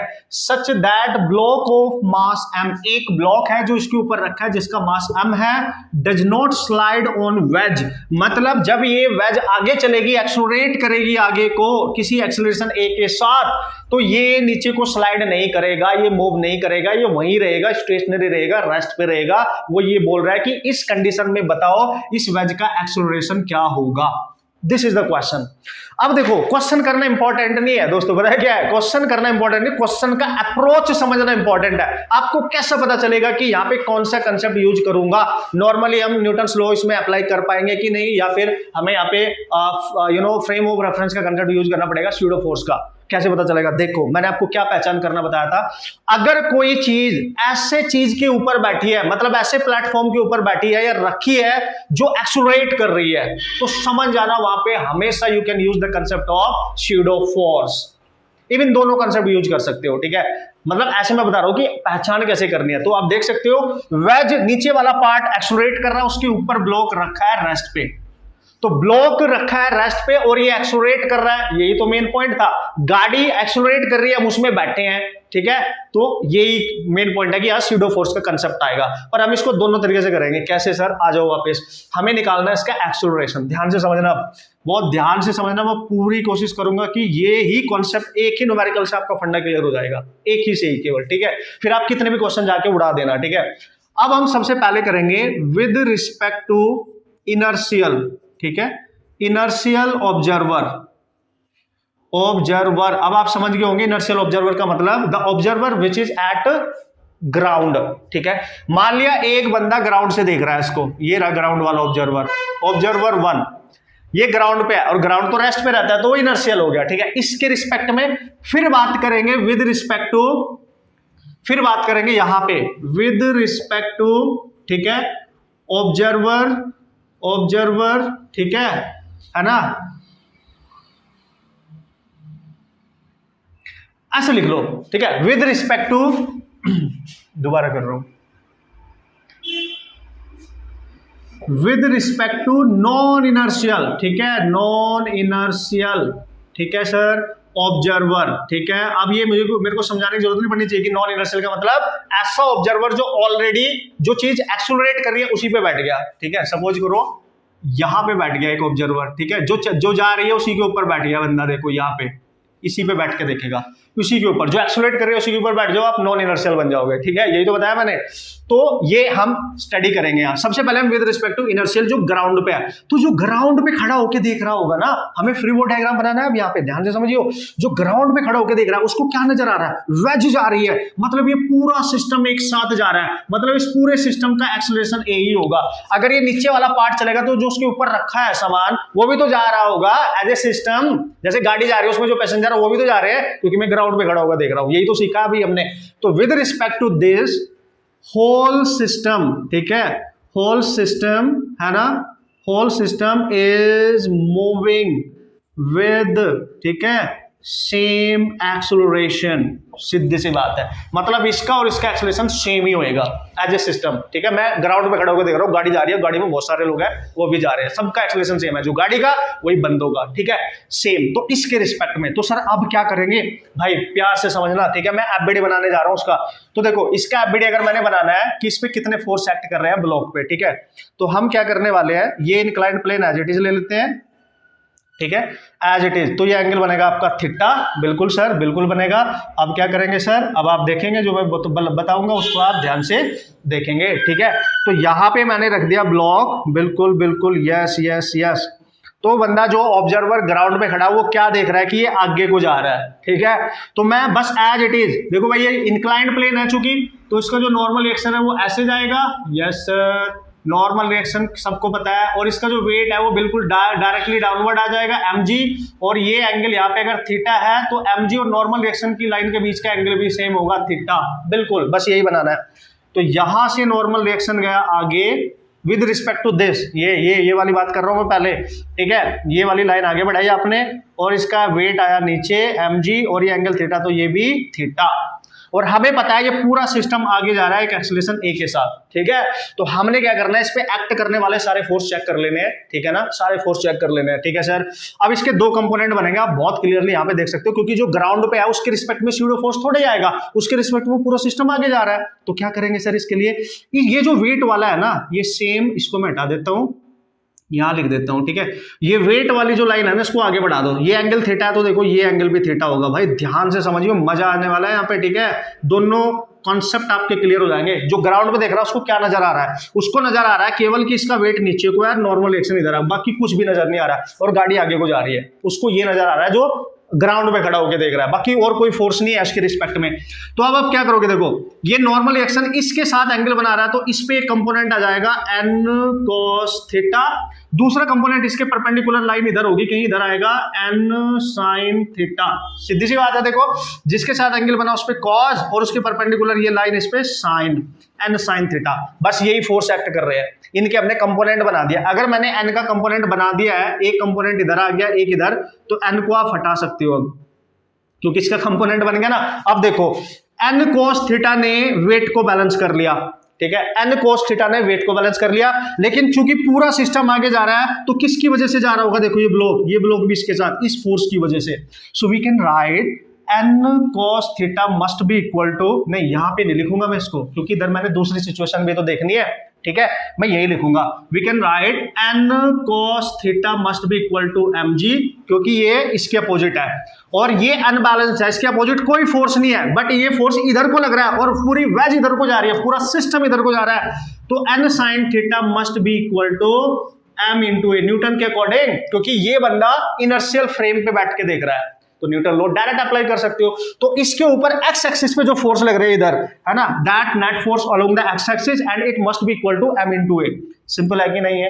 अब आप क्या करोगे, हमें एक्सेलरेशन चाहिए ना, यस सर, तो ये सेकंड इक्वेशन है और ये फर्स्ट इक्वेशन है, सेकंड को फर्स्ट से ना डिवाइड कर दो, ठीक है, इस वाली को इससे डिवाइड करो, तो देखो N sine theta by N cos theta और साइन थीटा एम में ऊपर जाएगा, एम जी नीचे आएगा, ये कैंसिल साइन भाई, ये टेन हो गया टेन थीटा और इधर बचा ए बाई जी, ठीक है। तो आप देख सकते हो एक्सेलरेशन आ गया दोस्तों g tan theta and this is your required acceleration of the wedge, this is the required acceleration of the wedge, ये वेज एक्सेलरेट कर रही है एंड ये उसकी वैल्यू है जी टेन थीटा, और चूंकि हम ग्राउंड से देख रहे हैं तो ये इसकी भी यही एक्सेलरेशन होगी, क्योंकि ये पूरा सिस्टम एक साथ जा रहा होगा, सीधी सी बात है, ठीक है। तो ये ऑब्जर्वेशन हमने करी, जो ग्राउंड पे बंदा था उस पर दो फोर्स नजर आ रहे थे, केवल एक नॉर्मल रिएक्शन और एक उसका वेट, बाकी कोई फोर्स नजर नहीं आ रहा था उसको, ठीक है। और जो ग्राउंड पे है उसको ये नजर आ रहा है कि ये गाड़ी चल रही है, तो ये डब्बा भी चल रहा है, ये मूविंग है डब्बा इसके रिस्पेक्ट में। अब जब हम वेज के ही ऊपर बैठ जाएंगे, मतलब ये condition, this condition with respect to non inertial observer, when the observer is, है ना, when the observer is on the same reference जो एक्सेलरेट कर रहा है, ठीक है भाई, ये क्वेश्चन मैं यहां से हटा रहा हूं, होप सो आपने लिख लिया होगा। अब बनाओ इसके रिस्पेक्ट में, चलो भाई बनाते हैं। ये हो गया इंक्लाइंड प्लेन थीटा, ठीक है, और क्या करेंगे, यहां पे ब्लॉक एज इट इज आएगा। ध्यान से देखो भाई, एक ही क्वेश्चन में दोनों कंसेप्ट बता रहा हूं। अभी तो हमने स्यूडो फोर्स का कंसेप्ट लगाया ही नहीं, अब लगाएंगे, जो मेन है ना अब लगाएंगे, ठीक है। तो मैंने देखा बिल्कुल वैसे ही, बट अब यहां से ध्यान रखना कि ऑब्जर्वर इसी के ऊपर बैठ के देख रहा है, यानी ये नॉन इनर्शियल है, तो उसको क्या नजर आएगा, क्योंकि ऑब्जर्वर ऑलरेडी वेज के ऊपर बैठा है, इसके रिस्पेक्ट में ये नहीं चलेगा, ये मूव नहीं करेगा, क्योंकि ये दोनों एक ही जगह बैठे हैं। मैं भी गाड़ी में बैठा हूं, मेरा डब्बा भी गाड़ी में बैठा है, मेरा बॉक्स भी गाड़ी में है, तो वो भी रेस्ट पे है, मैं भी रेस्ट पे हूं, ठीक है। सो ध्यान से देखो, इसके रिस्पेक्ट में अब ये जा रहा है आगे को एक्सेलरेट कर रहा है, ठीक है, तो मेरे को नजर आएगा ये तो रेस्ट पे ही है, तो क्यों नजर आएगा, जबकि एक्चुअली में तो ये इधर जा रहा है। तो सबसे पहले बना दो उसका नॉर्मल रिएक्शन, ठीक है, फिर बना दो, ये नॉर्मल रिएक्शन हो गया, फिर बना दो उसका वेट, बिल्कुल सर, बिल्कुल सही बोल रहे हो, ठीक है। अब देखो, चूंकि बंदा उसी फ्रेम पे, नॉन इनर्शियल एक्सेलरेटेड फ्रेम पे ही बैठ के देख रहा है, तो गाड़ी अगर इधर जा रही है और इसको रेस्ट पे रखना है, तो गाड़ी के चलने के अपोजिट फोर्स लगा दो, बिल्कुल अपोजिट इधर, ठीक है। गाड़ी देखो ना, अगर इधर जा रही है, इसके पैरेलली बिल्कुल anti parallel, you know, opposite force act कर दो, and this is the pseudo force, and this force we can calculate इसका मास इनटू गाड़ी का एक्सेलरेशन, यही तो सीखा था। तो जो ऑब्जर्वर उसी प्लेटफॉर्म पे बैठा है, जो एक्सेलरेट कर रहा है, उसको एक एडिशनल फोर्स नजर आएगा, this is called as pseudo force. Normal reaction तो आएगा ही आएगा, वेट भी आएगा, ये फोर्स भी नजर आएगा, क्योंकि वो मूव नहीं कर रहा, उसको लगेगा यार ये रेस्ट पे, तो उसको लगेगा कि भाई इस पे एक अपोजिट फोर्स बैक डायरेक्शन में एक्ट कर रहा है। आप फील करो यार, जब गाड़ी अचानक ही चलती है ना, हम गाड़ी में बैठे हैं, बस में बैठे हैं, गाड़ी अचानक ही चल रही है, बस अचानक ही चल रही है, तो जैसे वो अचानक ही एक्सेलरेट करते हैं, पीछे को गिरते हैं, तो गाड़ी आगे को चल रही है, हम पीछे गिर रहे हैं, मतलब हमारे ऊपर एक इमेजिनरी फोर्स लगता है जो हमें पीछे गिराता है, कोई हमें खींचता नहीं है, हम अपने आप पीछे जाते हैं। जब गाड़ी अचानक ब्रेक लगाती है, रोकती है, अपने आप को डी एक्सेलरेट करती है, हम आगे को गिरते हैं। ये क्या है, ये क्या है, स्यूडो फोर्स, इमेजिनरी फोर्स, ठीक है, हम उसी के अंदर बैठ के देख रहे होते हैं, ठीक है। जो बंदा बाहर है उसको थोड़ा ही पता है, ठीक है। तो इसके रिस्पेक्ट में एक फोर्स एडिशनल आ गया। अब क्या करेंगे सर, देखो अब करेंगे फिर से सेम एज इट इज करेंगे। ये एंगल थीटा है तो ये भी थीटा होगा और ये एंगल भी थीटा होगा। इसके फिर से कंपोनेंट बना दो, एक कंपोनेंट इधर जाएगा इस लाइन पे सेम, एन कॉस थीटा और एक कंपोनेंट इस वाली लाइन पे इधर आ जाएगा एन साइन थीटा जो अभी किया था। अब मजा आ गया, देखो अब बैलेंस हो गया। अब ये बॉडी ना रेस्ट पे हो गई, उसने बोला था रेस्ट की कंडीशन में निकालना है। क्यों सर? क्योंकि पहले जो था जब वो ग्राउंड से देख रहा था केवल एन कोस थीटा वेट को बैलेंस कर रहा था, बट अब एन कोस थीटा वेट को भी बैलेंस कर रहा है कि नहीं? वेट को बैलेंस कर रहा है एज वेल एज जो एन साइन थीटा अनबैलेंस था पहली कंडीशन में, उसके अपोजिट कोई फोर्स नहीं होता था। देखो यहाँ पे अब इसके अपोजिट एक फोर्स है, दिस इज शैडो फोर्स। सो ये फोर्स इसकी इक्वल होना चाहिए इसकी रेस्ट कंडीशन को मेंटेन रखने के लिए, तो मूव ही नहीं करेगा क्योंकि सारे फोर्स बैलेंस हो गए। तो हम लिखेंगे sine theta is equal to m a. ठीक है, अब इसको फिर से इससे डिवाइड कर दो क्योंकि ए निकालना है हमने, इसको या फर्स्ट को सेकंड से करोगे तब भी सेम ही आएगा। तो इसको जब इससे डिवाइड करोगे तो N cos theta is equal to, ठीक है, यहां पे आ जाएगा mg, ये हो गया कैंसिल। ठीक है भाई, ये कैंसिल, तो sine by cos that is tan theta and this is a by g, again a g tan theta. ले भाई सेम ही आ गया। मैं बोल रहा हूं ना रिजल्ट सेम होगा, बस यहां हम सीख रहे हैं पॉइंट ऑफ ऑब्जर्वेशन। एक बंदा ग्राउंड पे खड़े होकर देख रहा है, एक जो चीज जा रही है एक्सीलरेट करिए उसी पे बैठ के देख रहा है, बस observation point of view different हो गया है ना? पॉइंट ऑफ व्यू डिफरेंट हो गया है, रिजल्ट सेम है, रिजल्ट सेम है। अभी इसमें और भी बहुत सारे क्वेश्चन इसी के अंदर बनेंगे, कुछ भी पूछ सकता है। इस पर नॉर्मल रिएक्शन कितना एक्ट कर रहा है, बहुत सारी चीजें हैं। अगर मैं इसमें पीछे से फोर्स लगा दूं, एक्सेलरेशन लगा दूं, फोर्स पूछ सकता है। बट हम वहां पे मेन अभी क्वेश्चन की बात नहीं कर रहे हैं, मेन कंसेप्ट को अप्लाई कैसे करते हैं क्वेश्चन के थ्रू ये सीख रहे हैं। तो एक क्वेश्चन दोनों पॉइंट ऑफ व्यू से सीख लिया हमने, बस मजा आ जाएगा। एक क्वेश्चन दोनों पॉइंट ऑफ व्यू से हमने सीख लिया how to apply the concept of pseudo force, है ना? मतलब नॉन इनर्शियल रेफरेंस को कैसे यूज करना है, इनर्शियल को कैसे यूज करना है। होप सो गाइज आपके दिलो दिमाग में, आपकी रगों में ये एंटर कर चुका होगा कंसेप्ट क्या है। एक बार फिर से आप कंसेप्ट को देखेंगे, बढ़िया से नोट्स बना के लिखेंगे मस्त तरीके से। ठीक है, एक लास्ट ऑब्जर्वेशन और बताऊंगा, एक लास्ट एग्जांपल, बाकी क्वेश्चंस आप आराम से कर सकते हो। ठीक है, नो प्रॉब्लम एट ऑल, आप कहीं से भी क्वेश्चन ढूंढ के करो। मेन है कंसेप्ट की क्लियर, मेन है कंसेप्ट की क्लैरिटी कि आप कितने बढ़िया प्योर तरीके से कंसेप्ट को सीख पाए हो, फिर तो क्वेश्चन जाके आप खुद भी उड़ा सकते हो। Okay, hello and welcome back future doctors and engineers. So यार आज की इस पर्टिकुलर वीडियो में हम बात करने वाले हैं कुछ एप्लीकेशंस की, न्यूटन्स थर्ड लॉ के कुछ एप्लीकेशन की हम यहाँ पे डिस्कशन आज करने वाले हैं। लास्ट है, ऑलमोस्ट सारे कंसेप्ट कहीं ना कहीं हमने डिस्कस कर लिए हैं और सारे जितने भी कंसेप्ट का यूज करके हमारे एग्जाम में जो क्वेश्चंस पूछे जाते हैं उनकी कहीं ना कहीं हमने सारे डिस्कशन कर लिए हैं। वो सारे न्यूटन्स लॉ ऑफ मोशन के कंसेप्ट यहाँ पे कवर हो चुके हैं। तो इस लास्ट की इस वीडियो में मैं कवर करने वाला हूँ न्यूटन्स लॉ ऑफ मोशन से रिगार्डिंग जो थर्ड लॉ था ना, उसके एप्लीकेशन मैंने डिस्कस नहीं किए थे। रॉकेट propulsion जैसे कि मैंने यहाँ पे लिखा भी है, और recoil of a gun, gun की रिकॉइलिंग, वो वाला कंसेप्ट देखेंगे। ये तो दो एप्लीकेशन हम सीखेंगे जिसपे कभी कभी डायरेक्ट फॉर्मूला बेस्ड क्वेश्चन आ जाता है ना। सो बहुत ज्यादा टिपिकल नहीं होता है, अगर किसी बच्चे को फॉर्मूला याद है तो 100% वो फोड़ के आएगा, इसमें कोई शक वाली बात नहीं है। ठीक है, तो मैंने सोचा चलो इसको कवर करना जरूरी है क्योंकि फॉर्मूला बेस्ड है, तो ये भी आपके लिए बहुत जरूरी हो जाता है। ठीक है, और फिर लास्ट में एक छोटा सा टॉपिक मैं यहाँ डिस्कस करूंगा जिसमें हम बात करेंगे अपरेंट वेट की। ठीक है ना, apparent wait of a person, of a man inside the lift. जब हम लिफ्ट में होते हैं तो जो हमें जो महसूस होता है अपना वेट, है ना, उसको कैसे फाइंड आउट कर सकते हो, क्योंकि कहीं ना कहीं उस पर भी कुछ डायरेक्ट क्वेश्चन आ जाते हैं और उसका यूज ज्यादा होता है। लिफ्ट की सिचुएशन का यूज काफी क्वेश्चंस में आपने देखा होगा तो ज्यादा होता है। वैसे आप सबको पता भी है, लेकिन थोड़ा सा डिस्कशन कर लेते हैं। छोटी सी वीडियो होगी, कोई टेंशन नहीं है। एक क्वेश्चन मैं आपको एग्जाम्पल के तौर पर बता दूंगा। बहुत ज्यादा क्वेश्चन नहीं पूछे गए हैं, ठीक है, बट जितने भी आए हैं वो डायरेक्ट फॉर्मूला बेस्ड है, आप आराम से कर सकते हो। ठीक है, इसमें कोई शक वाली बात है ही नहीं। तो सबसे पहले मैं बात कर रहा हूं न्यूटन्स थर्ड लॉ के एप्लीकेशंस। तो रॉकेट propulsion हो गया एक आपके पास, recoiling of gun, okay, gun gun gun gun gun, ठीक है।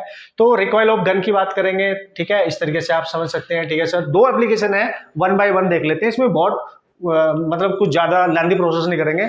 और रॉकेट propulsion जो है, जब हम रॉकेट लॉन्च करते हैं उसकी जो फायरिंग होती है, ठीक है, तो दो सिचुएशन अंडरस्टैंड करेंगे कि रॉकेट को फायर करने से पहले की सिचुएशन और आफ्टर फायरिंग। तो डिराइव नहीं करेंगे बिल्कुल भी, क्योंकि डिराइव करने वाला कोई मुद्दे वाली बात नहीं बनेगी यहाँ पे। ठीक है, उसके जो रिजल्ट है, उसके जो कंसेप्ट है, उनको अप्लाई करेंगे और अल्टीमेटली आपको फॉर्मूला ही याद रखने पड़ेंगे जहां से क्वेश्चंस आते हैं। Okay, let's see. तो सबसे पहले मैं इसी को डिस्कशन करने वाला हूं, ठीक है बॉस, और लास्ट में मैं बात करूंगा आपके साथ एपरेंट वेट की। ठीक है, एपरेंट वेट, ओके, तो वेट किसका, ऑफ मैन इन लिफ्ट, ये एप्लीकेशन हमारा होने वाला है लास्ट में। तो ये तीन चीजें आज हम डिस्कशन करने वाले हैं। ये दोनों no no no this is not you know, ये अलग हम इसको टॉपिक मान लेंगे, ठीक है। तो हम इन दोनों पे फोकस करने वाले हैं मेनली, ठीक है। चलो भाई, उसके बाद लास्ट में इसको कवर कर लेंगे, no problem no problem. Okay, जल्दी से आप देख लेंगे क्योंकि सारे जो ऑसम वाले कॉन्सेप्ट थे ऑलरेडी आपके पास जा चुके हैं, उसके क्वेश्चंस आप कर चुके होंगे और अच्छे से प्रैक्टिस कर लेना, क्योंकि बैकबोन ऑफ फिजिक्स होता है ये चैप्टर। तो इसी से आगे आने वाली फिजिक्स हमारे डिसाइड हो जाती है कि कैसे फंडे हमारे स्ट्रॉन्ग होने वाले हैं। तो देखो जल्दी से मैं इसका बेसिक आपको बता देता हूँ, ठीक है। तो भाई ये रॉकेट मैंने बना दिया है, सपोज करो ये एक रॉकेट है हमारे पास इस तरीके से, ठीक है। तो इजिली आप इसको पहले समझो कि क्या सिचुएशन होती है। तो रॉकेट क्या करता है, इसके अंदर की जो मैकेनिज्म होगी वो क्या करेगी, रॉकेट गैसेस को आउट करेगा, ठीक है। यहां से गैसेस निकलेंगी, एग्जॉस्ट गैसेस, रॉकेट उनको बाहर निकालेगा, ठीक है। तो रॉकेट से जो गैसेस होती है वो बाहर आएंगी, ठीक है। इनको बोलेंगे हम एग्जॉस्ट गैसेस, ठीक है जी, एग्जॉस्ट गैसेस, है ना। पहले थोड़ी सी मैकेनिज्म हल्की फुल्की से इसके समझ लेते हैं, ठीक है सर। तो रॉकेट ने वर्क किए इन गैसेस को बाहर निकालने के लिए। तो ये जो एग्जॉस्ट गैसेस है ये एक्शन के थ्रू बाहर आती है, मतलब रॉकेट एक्शन कर रहा है गैसेस को बाहर निकालने का, तो ये एक्शन हो रहा है। अब यार न्यूटन बाबा है भाई, थर्ड लॉ है तो रिएक्शन तो पक्का होगा। तो जैसे ही गैसेस बाहर आएंगे इनका थ्रस्ट ऊपर जाएगा, यानी रॉकेट के ऊपर फोर्स लगेगा ऊपर को, जिसको हम बोलते हैं थ्रस्ट फोर्स, ठीक है। थ्रस्ट फोर्स ऊपर को एक्ट करना स्टार्ट कर देता है, ये आप ध्यान देंगे, ठीक है। यस, किसकी वजह से हुआ, एक्शन का रिएक्शन, मतलब ये आपको मिल गया यहाँ पे रिएक्शन, ठीक है। ये आपको यहाँ पे रिएक्शन मिल गया, कूल मस्त एकदम, ठीक है। अब देखो भाई, लेट्स सी आप मान लेते हो यहाँ पे दोस्तों कि जो रॉकेट की वेलोसिटी है वो मैं वी आर लिख देता हूँ, और जो गैसेस की वेलोसिटी है उसको मैं लिख देता हूँ, नहीं वी मान लो आप, ठीक है, वी ही मान लो आप, ठीक है। रॉकेट की वेलोसिटी को वी मान लो और गैसेस की वेलोसिटी को कुछ यू मान लो, ठीक है, यू चलेगा, ठीक है। एब्सोल्यूट जो वेलोसिटी रहेगी और इसकी एब्सोल्यूट वेलोसिटी ये वाली रहेगी, ठीक है। इनिशियली ये सोचना कि अच्छा, एक चीज इसमें और बताऊंगा मैं आपको, न्यूटन थर्ड लॉ का एप्लीकेशन जरूर है, लेकिन रॉकेट जो है ये एक वेरिएबल मास का केस है। किसका है सर, वेरिएबल मास का केस है, ये मोस्ट इंपॉर्टेंट है पॉइंट, ठीक है। ये आपको बिल्कुल क्लियर होना चाहिए, मतलब रॉकेट जैसे जैसे ऊपर जाएगा, गैसेस जैसे जैसे बाहर उससे निकलते रहेंगे, उसका मास चेंज हो रहा है। So this is the case of variable mass. अगर इस टाइप के क्वेश्चन आते हैं तो यहाँ पे मास टाइम के अकॉर्डिंग उसका चेंज हो रहा होगा, ये ध्यान रखिए बॉस, वेरिएबल मास का केस है, ठीक है।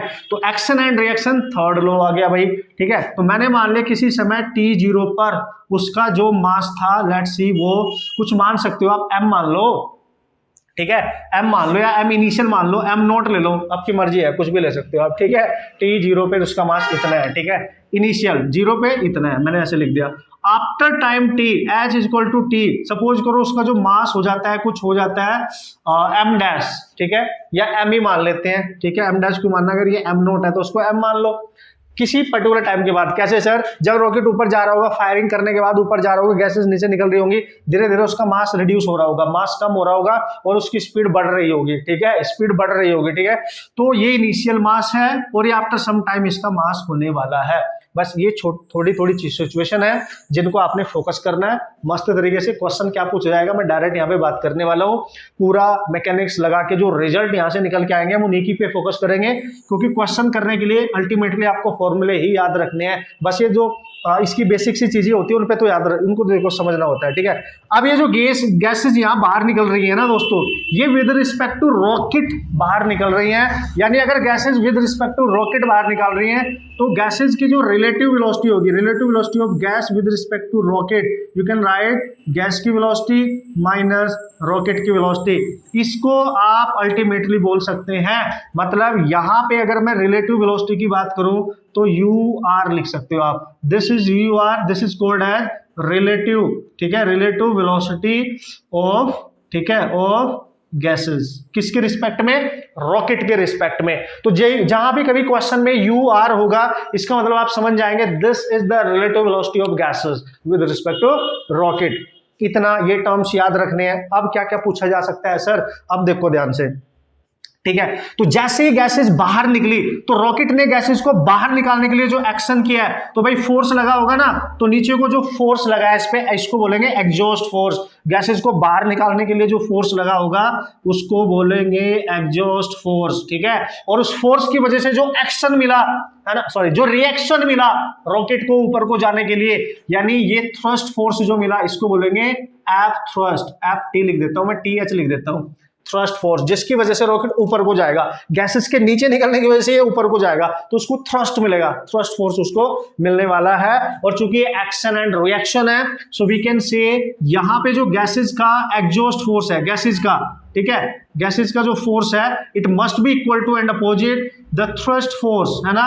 जो थ्रस्ट फोर्स होगा उसके इक्वल होना चाहिए, और ऑब्वियसली उसके अपोजिट है। न्यूटन थर्ड लॉ बोलता है, मतलब मैं यहां लिख सकता हूं गैसेस का जो एग्जॉस्ट है ना, एग्जॉस्ट फोर्स का जो मैग्नीट्यूड होगा ना, ये किसके इक्वल होने वाला है, थ्रस्ट फोर्स के मैग्नीट्यूड के इक्वल होने वाला है। और ये एक पहला क्वेश्चन है जो आपसे पूछा जा सकता है। अच्छा सर, ठीक है, तो सर न्यूमेरिकल जो पूछा जाएगा वो किस हिसाब से पूछा जाएगा, क्वेश्चन कैसे हमने करने होंगे, अभी बता रहा हूँ ना, यू डोंट वरी।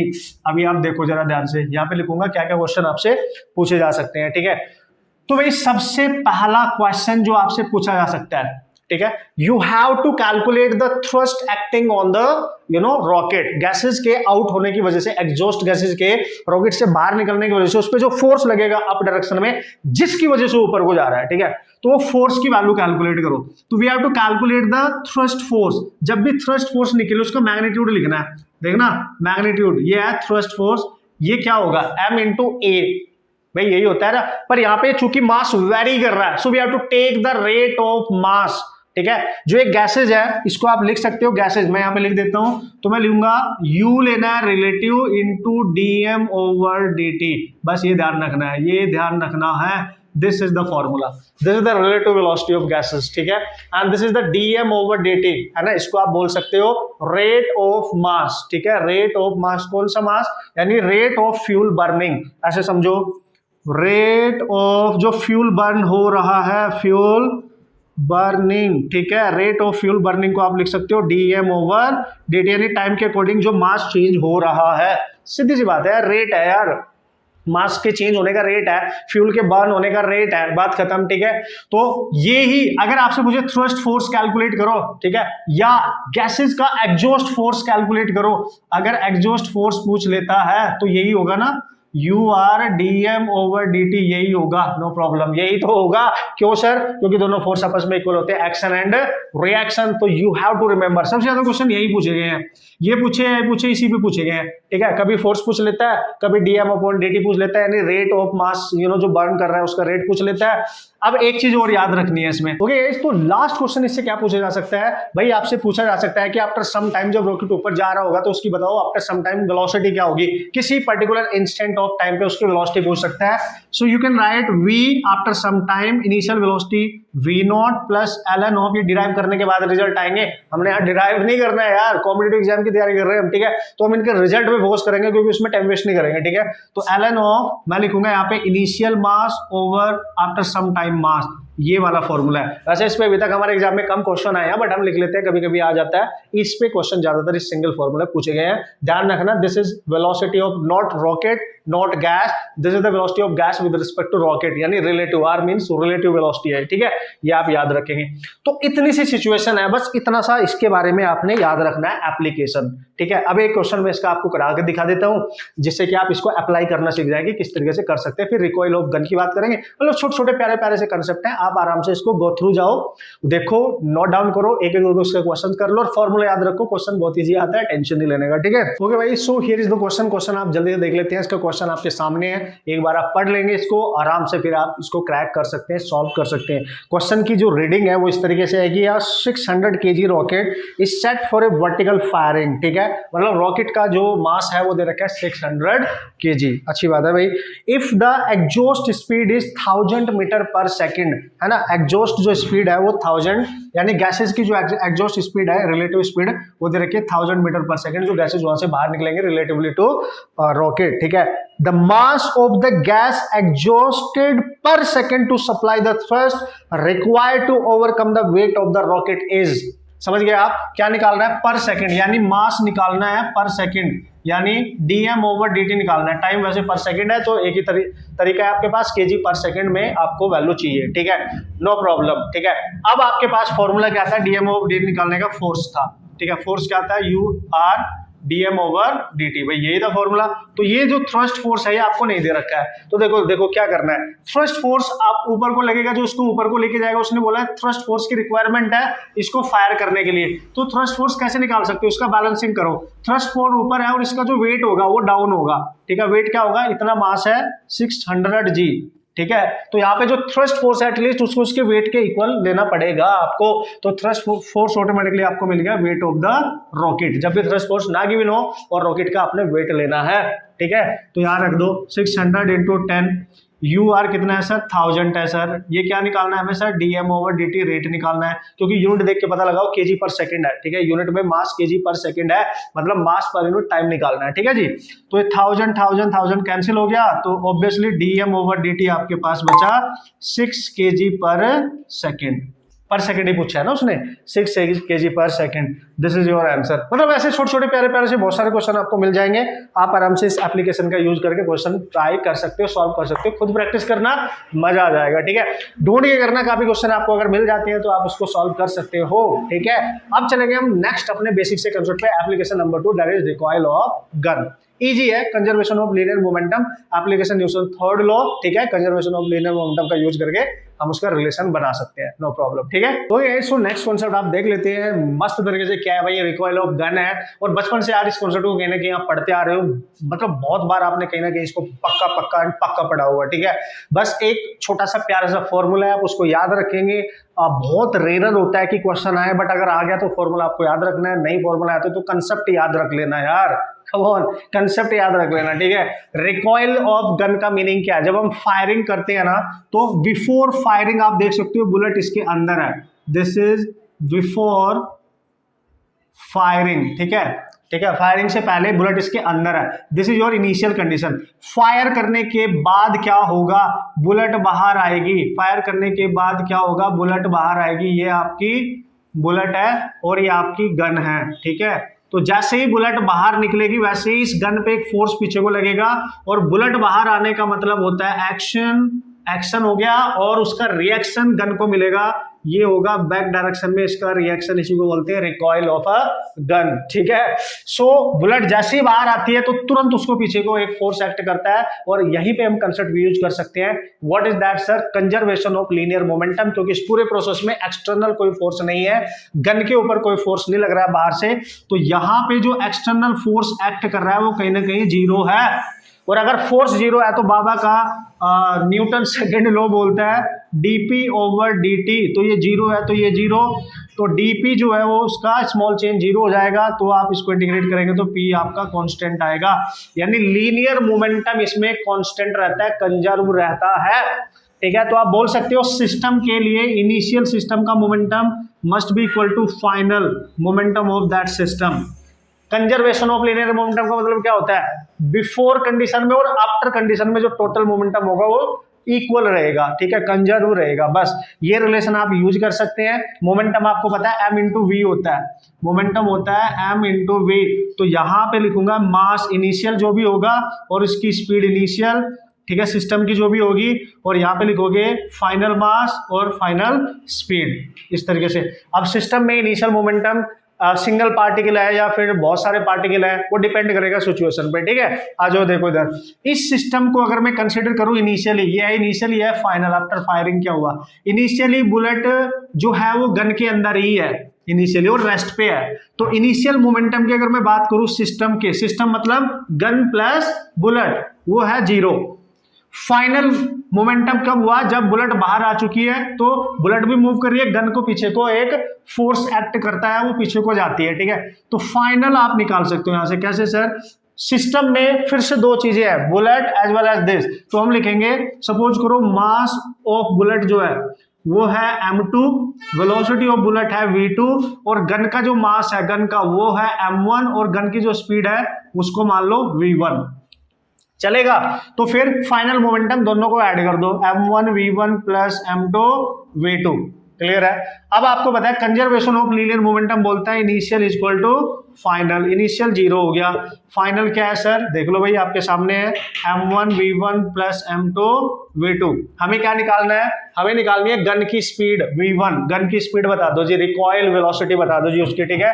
तो ये निकालनी है v1, तो v1 आप देख सकते हो यहां से अगर इसको निकालोगे उसको इधर आएगा minus m2 v2 by m1। Now you can see guys, अगर आपको m1 m2 से कंफ्यूजन होगा तो नाम से आप लिख सकते हो v1 is the velocity of gun is equal to minus m2 मतलब velocity of bullet, sorry mass of bullet, ये b लिख दिया मैंने, एंड v2 मतलब velocity of bullet over mass m1 मतलब mass of gun. This is the formula. आप इसको याद भी रख सकते हो, डायरेक्ट क्वेश्चन आने के यहाँ से चांस बन सकते हैं तो कर लेंगे, मतलब बहुत इजी है, इसमें इतनी हेडेक लेने वाली कोई बात ही नहीं है, ठीक है।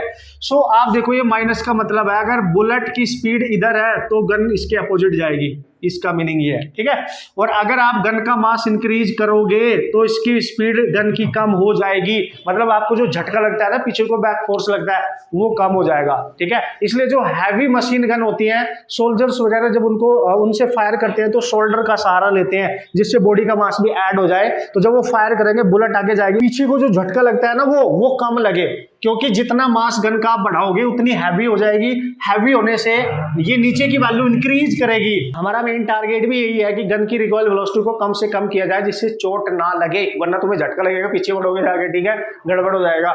सो बस ये याद रखना है, इसमें ज्यादा कुछ करने की जरूरत नहीं। एक छोटा सा प्यारा सा क्वेश्चन करा देता हूँ, आपको थोड़ा आइडिया लग जाएगा कि कैसे करना है, ठीक है। बाकी आप समझदार हो, उड़ा डालेंगे, ठीक है। हो गया। सो इस पे डिपेंडेंट एक न्यूमेरिकल जल्दी से आपको करके दिखा देता हूँ। वैसे आप खुद भी कर सकते हो यार, क्योंकि क्वेश्चन आप पढ़ोगे गन वन का उसमें यूज होगा तो आपको समझ में आ जाएगा कि क्या कंसेप्ट यूज करना है, फॉर्मूला यूज करना है, फटाक से उड़ा देना है, मेरी जरूरत ही नहीं पड़ेगी। फिर भी चलो एक क्वेश्चन एप्लीकेशन पर्पज से कर लेते हैं। लेट्स सी इसका सॉल्यूशन हमने करना है, ठीक है भाई।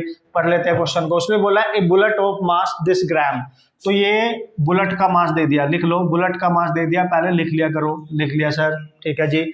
फिर is fired from a gun with the initial velocity इतनी, यानी बुलेट की स्पीड भी दे दी, कितनी है सर 35 मीटर पर सेकंड, सब कुछ तो देगा उस, ठीक है। If mass of gun, gun का मास देखो बहुत ज्यादा है, ये ग्राम में है, ये बहुत ज्यादा है, गन का मास जो होगा वो है आपका 4 kg होना भी चाहिए, ठीक है, ज्यादा। तो find the recoil velocity of, किसकी होती है, गन की होगी, तो we have to calculate velocity of gun, ठीक है।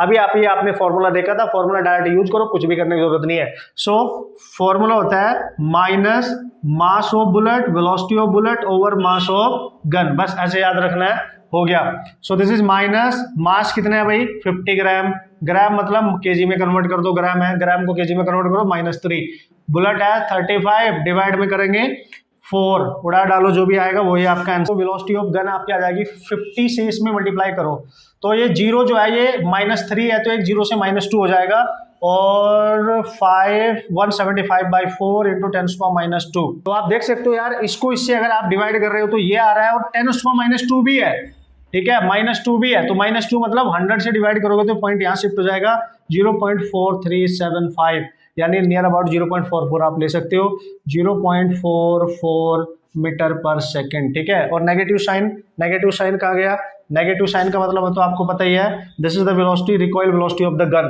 तो देखो 0.44 मीटर पर सेकंड आपके गन की वेलोसिटी बन जाएगी इस पर्टिकुलर सिचुएशन में।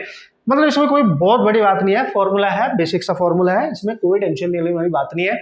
बस हाँ, टेंशन कब लेनी है, जब आपको फॉर्मूला ही नहीं याद होगा, जब आप एग्जाम देने जाएंगे और इतना इजी से क्वेश्चन आएगा और फॉर्मूला ही नहीं याद हो, और अक्सर ऐसा होता है, ठीक है, एग्जाम में अक्सर ऐसा होता है, फॉर्मूला बेस्ड क्वेश्चन आ जाते हैं, बहुत बेसिक लेवल का पेपर बन के तैयार हो जाता है और आपको फॉर्मूला ही नहीं याद होती है, तो पंगा हो जाएगा। ये मत करना, फॉर्मूला तो सारे याद करो, पहले से ही करो, पहले से लिस्ट बना लो बढ़िया तरीके से। अब आज का लास्ट कंसेप्ट हम यहाँ पे डिस्कस करने जा रहे हैं, क्या है सर, एप्लीकेशन हमने देख लिया है, नो प्रॉब्लम, ठीक है, ये छोटे बेसिक से कंसेप्ट थे, हमने देखने थे।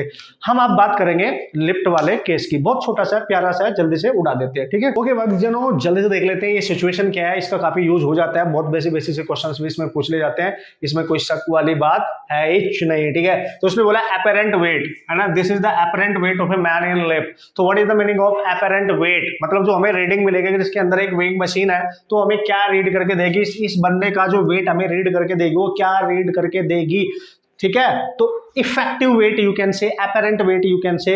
सो अपरेंट वेट का मीनिंग क्या है, पहले इसका एफबीडी बना लेते हैं। देखो भाई इसका एफबीडी दो तरीके से आप बना सकते हो, ठीक है, दो तरीके से एप्लीकेशन कर सकते हो। स्यूडो फोर्स का कॉन्सेप्ट भी मैं आपको बता चुका हूं। Normal with respect to ground तो हमें पता ही है। अगर हम बाहर से देख रहे हैं, ठीक है, बाहर से देख रहे हैं, ठीक है, ग्राउंड पे खड़े होकर, इनर्शियल फ्रेम पे खड़े होकर, ठीक है, ये ऑब्जर्वर अगर बाहर है तो इसको क्या दिखाई देगा, एक लिफ्ट ऊपर जा रही है जिसका एक्सेलरेशन नहीं है, एक्सेलरेट कर रही है, ऊपर को जा रही है, ठीक है। तो भाई चलो बाहर वाले बंदे को दिखेगा ये लिफ्ट ऊपर को जा रही है, तो ये जो बंदा इसके अंदर है इसका नॉर्मल रिएक्शन लगेगा ऊपर को, ठीक है, नॉर्मल रिएक्शन की हम बात कर रहे हैं, और इसका वेट होगा डाउनवर्ड, यही होगा। तो इसको ऊपर को जाती हुई दिख रही है, तो इसके लिए नेट फोर्स अप डायरेक्शन में लग रहा है, तो कैसे करोगे, net force is equal to इसका मास इसका m है इंटू इसका एक्सेलरेशन। तो नेट फोर्स कैसे निकालेंगे, चूंकि अप जा रही है तो अप फोर्स है n, डाउन है mg, तो आप लिखेंगे n माइनस mg और इक्वल टू लिखेंगे m इंटू ए, ठीक है। तो n इक्वल टू हो जाएगा mg इधर जाएगा प्लस m इंटू ए, तो n आ गया, देखो यहां से m कॉमन ले लो, g प्लस ए। अब देखो ध्यान से, ये आ गया इफेक्टिव वैल्यू, ठीक है, इसको आप लिख सकते हो m इंटू जी की इफेक्टिव वैल्यू, जी में a ऐड हो रहा है, इसको बोलेंगे g इफेक्टिव, इसको बोलेंगे g इफेक्टिव। मतलब सर क्या कह रहे हो, मतलब यहाँ पे जो लिफ्ट का जो एक्सेलरेशन है वो g में ऐड हो चुका है, मतलब इसका जो वेट है वो इंक्रीज कर जाएगा। वैसे भी आप जब लिफ्ट में बैठे होंगे, कभी ना कभी तो बैठे ही होंगे, जाते ही होंगे यार घूमने, तो लिफ्ट में कहीं ना कहीं गए होंगे।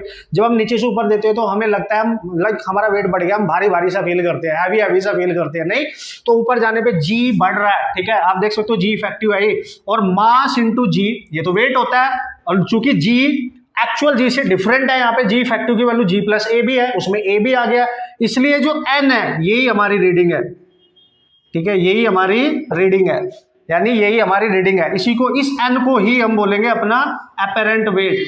अपरेंट वेट यही हमें जो फील होगा, लिफ्ट के अंदर, एक्सेलरेटेड सिस्टम के अंदर जो हमें फील होगा, रीडिंग हमें इतनी मिलेगी, ठीक है, mg नहीं मिलेगी, जो हमारा एक्चुअल है वो नहीं मिलेगा, उसमें जिस सिस्टम में हम बैठे जो एक्सेलरेट कर रहा है उसका एक्सेलरेशन की वजह से भी जो इफेक्ट आएगा, मतलब हमें m इंटू जी इफेक्टिव लेना पड़ेगा, जी इफेक्टिव मतलब g प्लस ए लेना पड़ेगा, मास अपने मास से मल्टीप्लाई करना पड़ेगा, तब जाके हमें आंसर मिलेगा, तभी तो हमारा वेट हमें बढ़ा हुआ नजर आता है जब हम ऊपर को जाते हैं, ठीक है।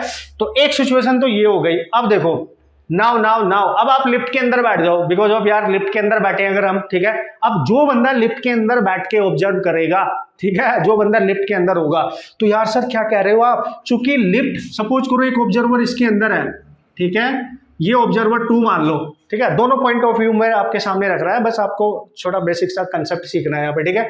अगर ऑब्जर्वर इसके अंदर है तो क्या होगा सर, तो देखो जब चूंकि ऑब्जर्वर लिफ्ट में ही है, मतलब जो फ्रेम जो लिफ्ट मूव कर रही है उसी के अंदर है, तो उसको तो ये बंदा रेस्ट पे नजर आएगा ना, अबे रेस्ट पे नजर आएगा, क्योंकि ये तो अब ये ऑब्जर्वर बन गया नॉन इनर्शियल, जो ग्राउंड पे था वो इनर्शियल था, ये सारे कंसेप्ट में डिस्कस कर चुका हूं, ठीक है।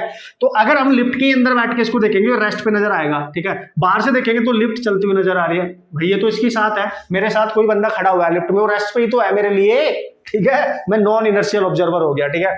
तो इसका मतलब क्या हुआ सर, आप देखो चूंकि रेस्ट पे कब हुआ होगा, ठीक है, लिफ्ट ऊपर को जा रही है तो पक्का इसके ऊपर एक स्यूडो फोर्स डाउन लगा होगा, स्यूडो फोर्स, और हम कैसे निकालते थे, इसका मास फ्रेम का, नॉन इनर्शियल फ्रेम का एक्सेलरेशन ले लो, और चूंकि रेस्ट पे है तो up force must be equal to down force, rest पे करना है उसको, तो इसके लिए कैसे लिखोगे, n must be equal to, पहले से ही mg नीचे था, स्यूडो फोर्स आ गया, क्योंकि स्यूडो फोर्स की डायरेक्शन होती है जिधर को सिस्टम जा रहा है उसके अपोजिट, ठीक है, स्यूडो फोर्स की डायरेक्शन होती है, ठीक है, तो यहाँ पे आ गया m इंटू ए, तो वही आ गया देखो सेम, ठीक है, m ले लो कॉमन, g प्लस ए, मतलब रिजल्ट तो सेम ही आएगा, बस फ्रेम ऑफ रेफरेंस चेंज हुआ है, लिफ्ट के अंदर बैठ के देखोगे तो भी ये रिजल्ट आएगा, बाहर से देखोगे सॉल्व करने का तरीका बस चेंज हो जाता है, ठीक है, क्योंकि वहां पे वो आपका जो एक फिक्सिशियस फॉर्म फोर्स होता है वो वहां पे कंसिडर हो जाता है जब आप उसी फ्रेम के अंदर बैठ के ऑब्जर्व करते हो।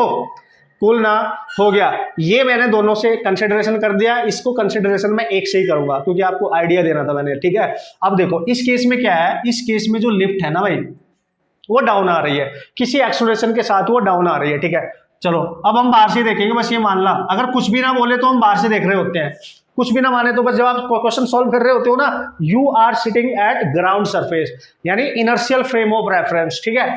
तो नो प्रॉब्लम, आपको दिख रही है लिफ्ट नीचे जा रही है, जबकि इस पे नॉर्मल रिएक्शन अप होगा, इसका वेट जो होगा नीचे होगा, और लिफ्ट नीचे जा रही है मतलब नेट फोर्स नीचे को लग रहे होंगे। बिल्कुल सर, नेट फोर्स होता है m/a। नेट फोर्स कैसे निकालोगे, डाउन वाले में से अप को सबट्रैक्ट करना पड़ेगा इस बार, तो mg माइनस n करना पड़ेगा और इधर आएगा ma। क्लियर, तो हमें n निकालना है, n इधर लेके जाओ, उसको इधर लेके आओ, तो mg minus ma is equal to n, तो n आ गया महाराज, m कॉमन ले लो, g माइनस a। अब यहां पे आप देखो ध्यान से, g में से a सब्ट्रैक्ट हो रहा है, मतलब इसका इफेक्टिव g कम हो गया, ठीक है। यहां पे ये वैल्यू डिक्रीज कर गई, तो आप लिख सकते हैं n is equal to mg effective, ठीक है। तो ये वैल्यू कम हो रही है, तो इसका वेट भी कम होगा, यानी यार नॉर्मल रिएक्शन ही है आपका एपरेंट वेट, यानी नॉर्मल रिएक्शन का एपरेंट वेट का मतलब होता है क्या, नॉर्मल रिएक्शन, ठीक है। सो ये नॉर्मल रिएक्शन निकालो, एपरेंट वेट आ जाएगा जी इफेक्टिव। जब भी डाउन जाएगी तो जी माइनस ए, मास में मल्टीप्लाई कर देना, अप जाएगी जी प्लस ए, मास में मल्टीप्लाई कर देना, रिजल्ट याद भी रख सकते हो आप, कोई टेंशन वाली बात नहीं है, ठीक है। अब आ जाओ नेक्स्ट सिचुएशन पे आ जाओ, condition number 1, condition number 2, condition number 3। Basic तो यही है, बाकी आप कुछ भी कंडीशन यहाँ पे अप्लाई करते हो यार उससे क्या फर्क पड़ेगा, नहीं। देखो, अब अगर लिफ्ट, उसने बोला एक लिफ्ट है हमारे पास, मैंने बोला ठीक है, उसने बोला लिफ्ट ऊपर जाए या फिर नीचे जाए, बट उसकी जो वेलोसिटी है मूव करने की वो कांस्टेंट है, एक्सेलरेट नहीं कर रही है, मतलब जब वेलोसिटी कांस्टेंट होती है तो लिफ्ट का एक्सेलरेशन 0।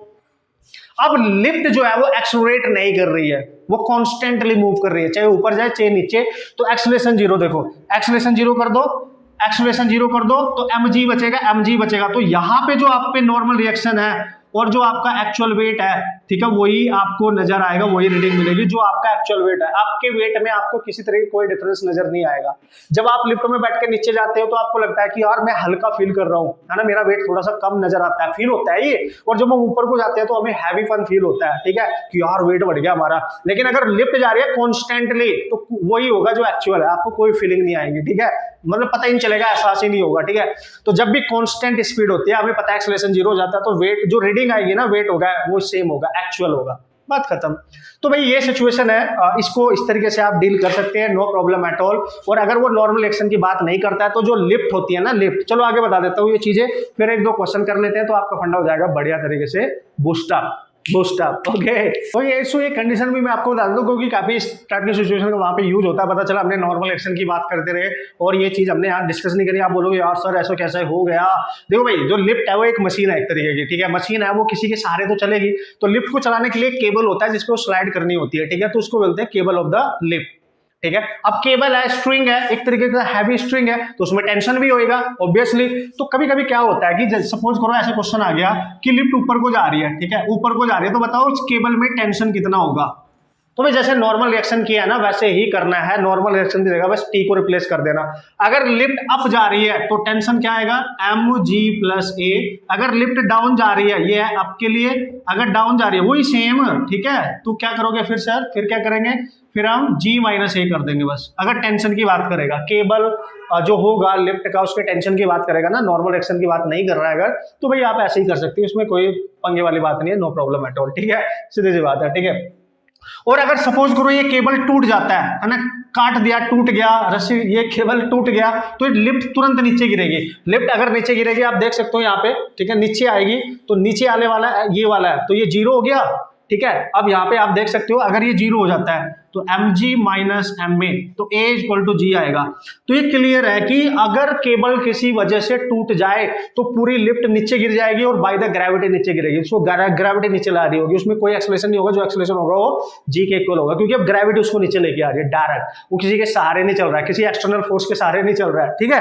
तो ऐसे आप याद रखेंगे। अब 2 क्वेश्चन में यहाँ डिस्कस करूंगा डिफरेंट वैरायटी के, जिससे आपका फंडामेंटल कंसेप्ट थोड़ा सा बढ़िया हो जाए, क्लियर हो जाए। ओके धुरंधर खिलाड़ियों, तो जल्दी है ना न्यूमेरिकल प्रॉब्लम सॉल्व करते हैं ना, तो हियर इज द क्वेश्चन को जल्दी से देख लो। वैसे आप भी कर सकते हो, ठीक है, आप भी कर सकते हो, बस रीडिंग लेनी है आपने, क्वेश्चन जो है यहाँ पे उसमें जो डेटा गिवन है उसको देखना है और ऑब्जर्वेशन करनी है कि कौन सा एप्लीकेशन यहाँ पे यूज हो रहा है, कौन सी केस यहाँ पे यूज हो रही है, ठीक है, लिफ्ट ऊपर जा रही है या नीचे जा रही है। तो भाई क्वेश्चन के अकॉर्डिंग आप क्वेश्चन में देख सकते हो, मैन, ठीक है, उसका जो वेट है वो 80 kg है, stands on a weighing machine या weighing scale in a lift which is moving upward, ठीक है, ये रही भाई लिफ्ट मूविंग अपवर्ड, एक्सेलरेशन है 5 मीटर पर सेकंड स्क्वायर। इसके अंदर जो इंसान है उसका मास है 80 kg, लिफ्ट का मास नहीं दे रखा है, ठीक है, उस बंदे का मास दे रखा है। अब उसने बोला कि ये किसी स्केल पे है, वेइंग मशीन के ऊपर खड़ा हुआ है, ठीक है, तो बताओ ये वेइंग मशीन की रीडिंग क्या होगी, रीडिंग बतानी है। वेइंग मशीन की रीडिंग का मतलब होता है नॉर्मल रिएक्शन निकालना है। क्या बात कर रहे हो, आपको अब एफबीडी वगैरह बनाने की जरूरत नहीं, डायरेक्ट रिजल्ट यूज कर लो। लिफ्ट अगर ऊपर जा रही है तो क्या बोला था मैंने, लिफ्ट ऊपर जा रही है तो हम लिखेंगे n इक्वल टू मास उसका g प्लस a, यही करेंगे ना, खत्म कहानी। मास कितना है सर 80 है सर, g कितना होता है 10, ये कितना दे रखा है सर 5, तो ये आ गया 80 इंटू 15, तो n आ गया आपका 15 इंटू 8 120 इंटू 0, तो इतना आना चाहिए, देखो इतना आना चाहिए, इतना आना चाहिए, ठीक है। आंसर चेक करो, आंसर चेक करो, तो इतनी रीडिंग वो देगी, और वो न्यूटन में दे रखा है तो आप न्यूटन में इसको ले सकते हो, नो प्रॉब्लम एट ऑल, ठीक है। So this is 1200 newton, this is newton, ठीक है, this is newton and this is your apparent reading, यानी apparent weight, reading of the scale बोल रहा है तो कोई बात नहीं है, ठीक है। तो ये आपका एपरेंट वेट यहाँ पे बन जाएगा, कूल। तो इस तरीके से आप इजीली, बस आपने ये देखना है लिफ्ट जा किधर को रही है ना, डेटा क्या गिवन है, फिर तोड़ा ही देंगे। और इसमें लिफ्ट का मास नहीं दे रखा था, केवल बंदे का दे रखा था, तो बंदे का ही मास लिया हमने, ठीक है। और लिफ्ट का भी मास होता फिर ओवरऑल मास लेते, बंदे का भी और लिफ्ट का भी। क्लियर है, देखते हैं एक और क्वेश्चन, उससे और फंडा क्लियर होगा, ठीक है, ठीक है, ठीक है। ओके भाई लोग, here is the next question, question question question, देखो जल्दी से पढ़ लो, जल्दी से। मैंने वैसे यहाँ पे बना दिया जो उसमें गिवन है, ठीक है। उसने क्लियर बोला एक लिफ्ट है, मैंने बोला हाँ ठीक है। उसने बोला एक बंदा इसके अंदर है जिसका मास है 60 kg, मैंने कहा चलो बढ़िया बात है। वो बंदा क्या करता है, जैसे आप भी करते हो, लिफ्ट में बैठते हो जाके, तो लिफ्ट अपने आप थोड़ी चल जाएगी, ठीक है, आपने बटन को प्रेस करना पड़ेगा। तो उस बंदे ने क्या किया, उस लिफ्ट के अंदर एक बटन है, उसको प्रेस किया तो लिफ्ट ऊपर जाना स्टार्ट करी, 1 मीटर पर सेकंड स्क्वायर से जा रही है, उसका एक्सेलरेशन दे दिया, ऊपर को जा रही है यार। तो पता लिफ्ट का भी मास दे रखा है, this is the mass of lift, lift का मास दे रखा है, इसमें मास ऑफ लिफ्ट भी दे रखा है, और बंदे का भी मास है। सबसे इंपॉर्टेंट पॉइंट है, ऊपर को जा रही है। तो बताओ बताओ बताओ, इस केबल में जिस पे वो स्लाइड कर रही है टेंशन कितना होगा, टेंशन इन द केबल, ठीक है, tension in cable you have to find. तो मैंने अभी बताया था अप जा रही है तो मास इफेक्टिव ग्रेविटी J प्लस है, ठीक है। बस मास क्या लेना है, टोटल, ठीक है। तो टोटल मास का मतलब सर बंदे का मास प्लस लिफ्ट का मास, ठीक है, समझ गए होंगे आप, इंटू G प्लस है, यानी 10 + 1 उड़ा डालेंगे, ये हो गया 1000, ठीक है, ये हो गया 11, सो मेरे ख्याल से आ गया 11,000, ठीक है। इतनी टेंशन आ रही है, चेक कर लो, ऑप्शन देख लो, 11,000 Newton is the tension in the cable of the lift, ठीक है। तो दिस इज द सिचुएशन। तो यार बाकी क्वेश्चन आप खुद कर लेंगे, आप समझदार है, आप आराम से कर सकते हैं, इसमें कोई शक वाली बात नहीं है। कैसे क्वेश्चन आएगा, आपने बस लैंग्वेज समझनी है, फंडे याद रखने एंड उड़ा देना है।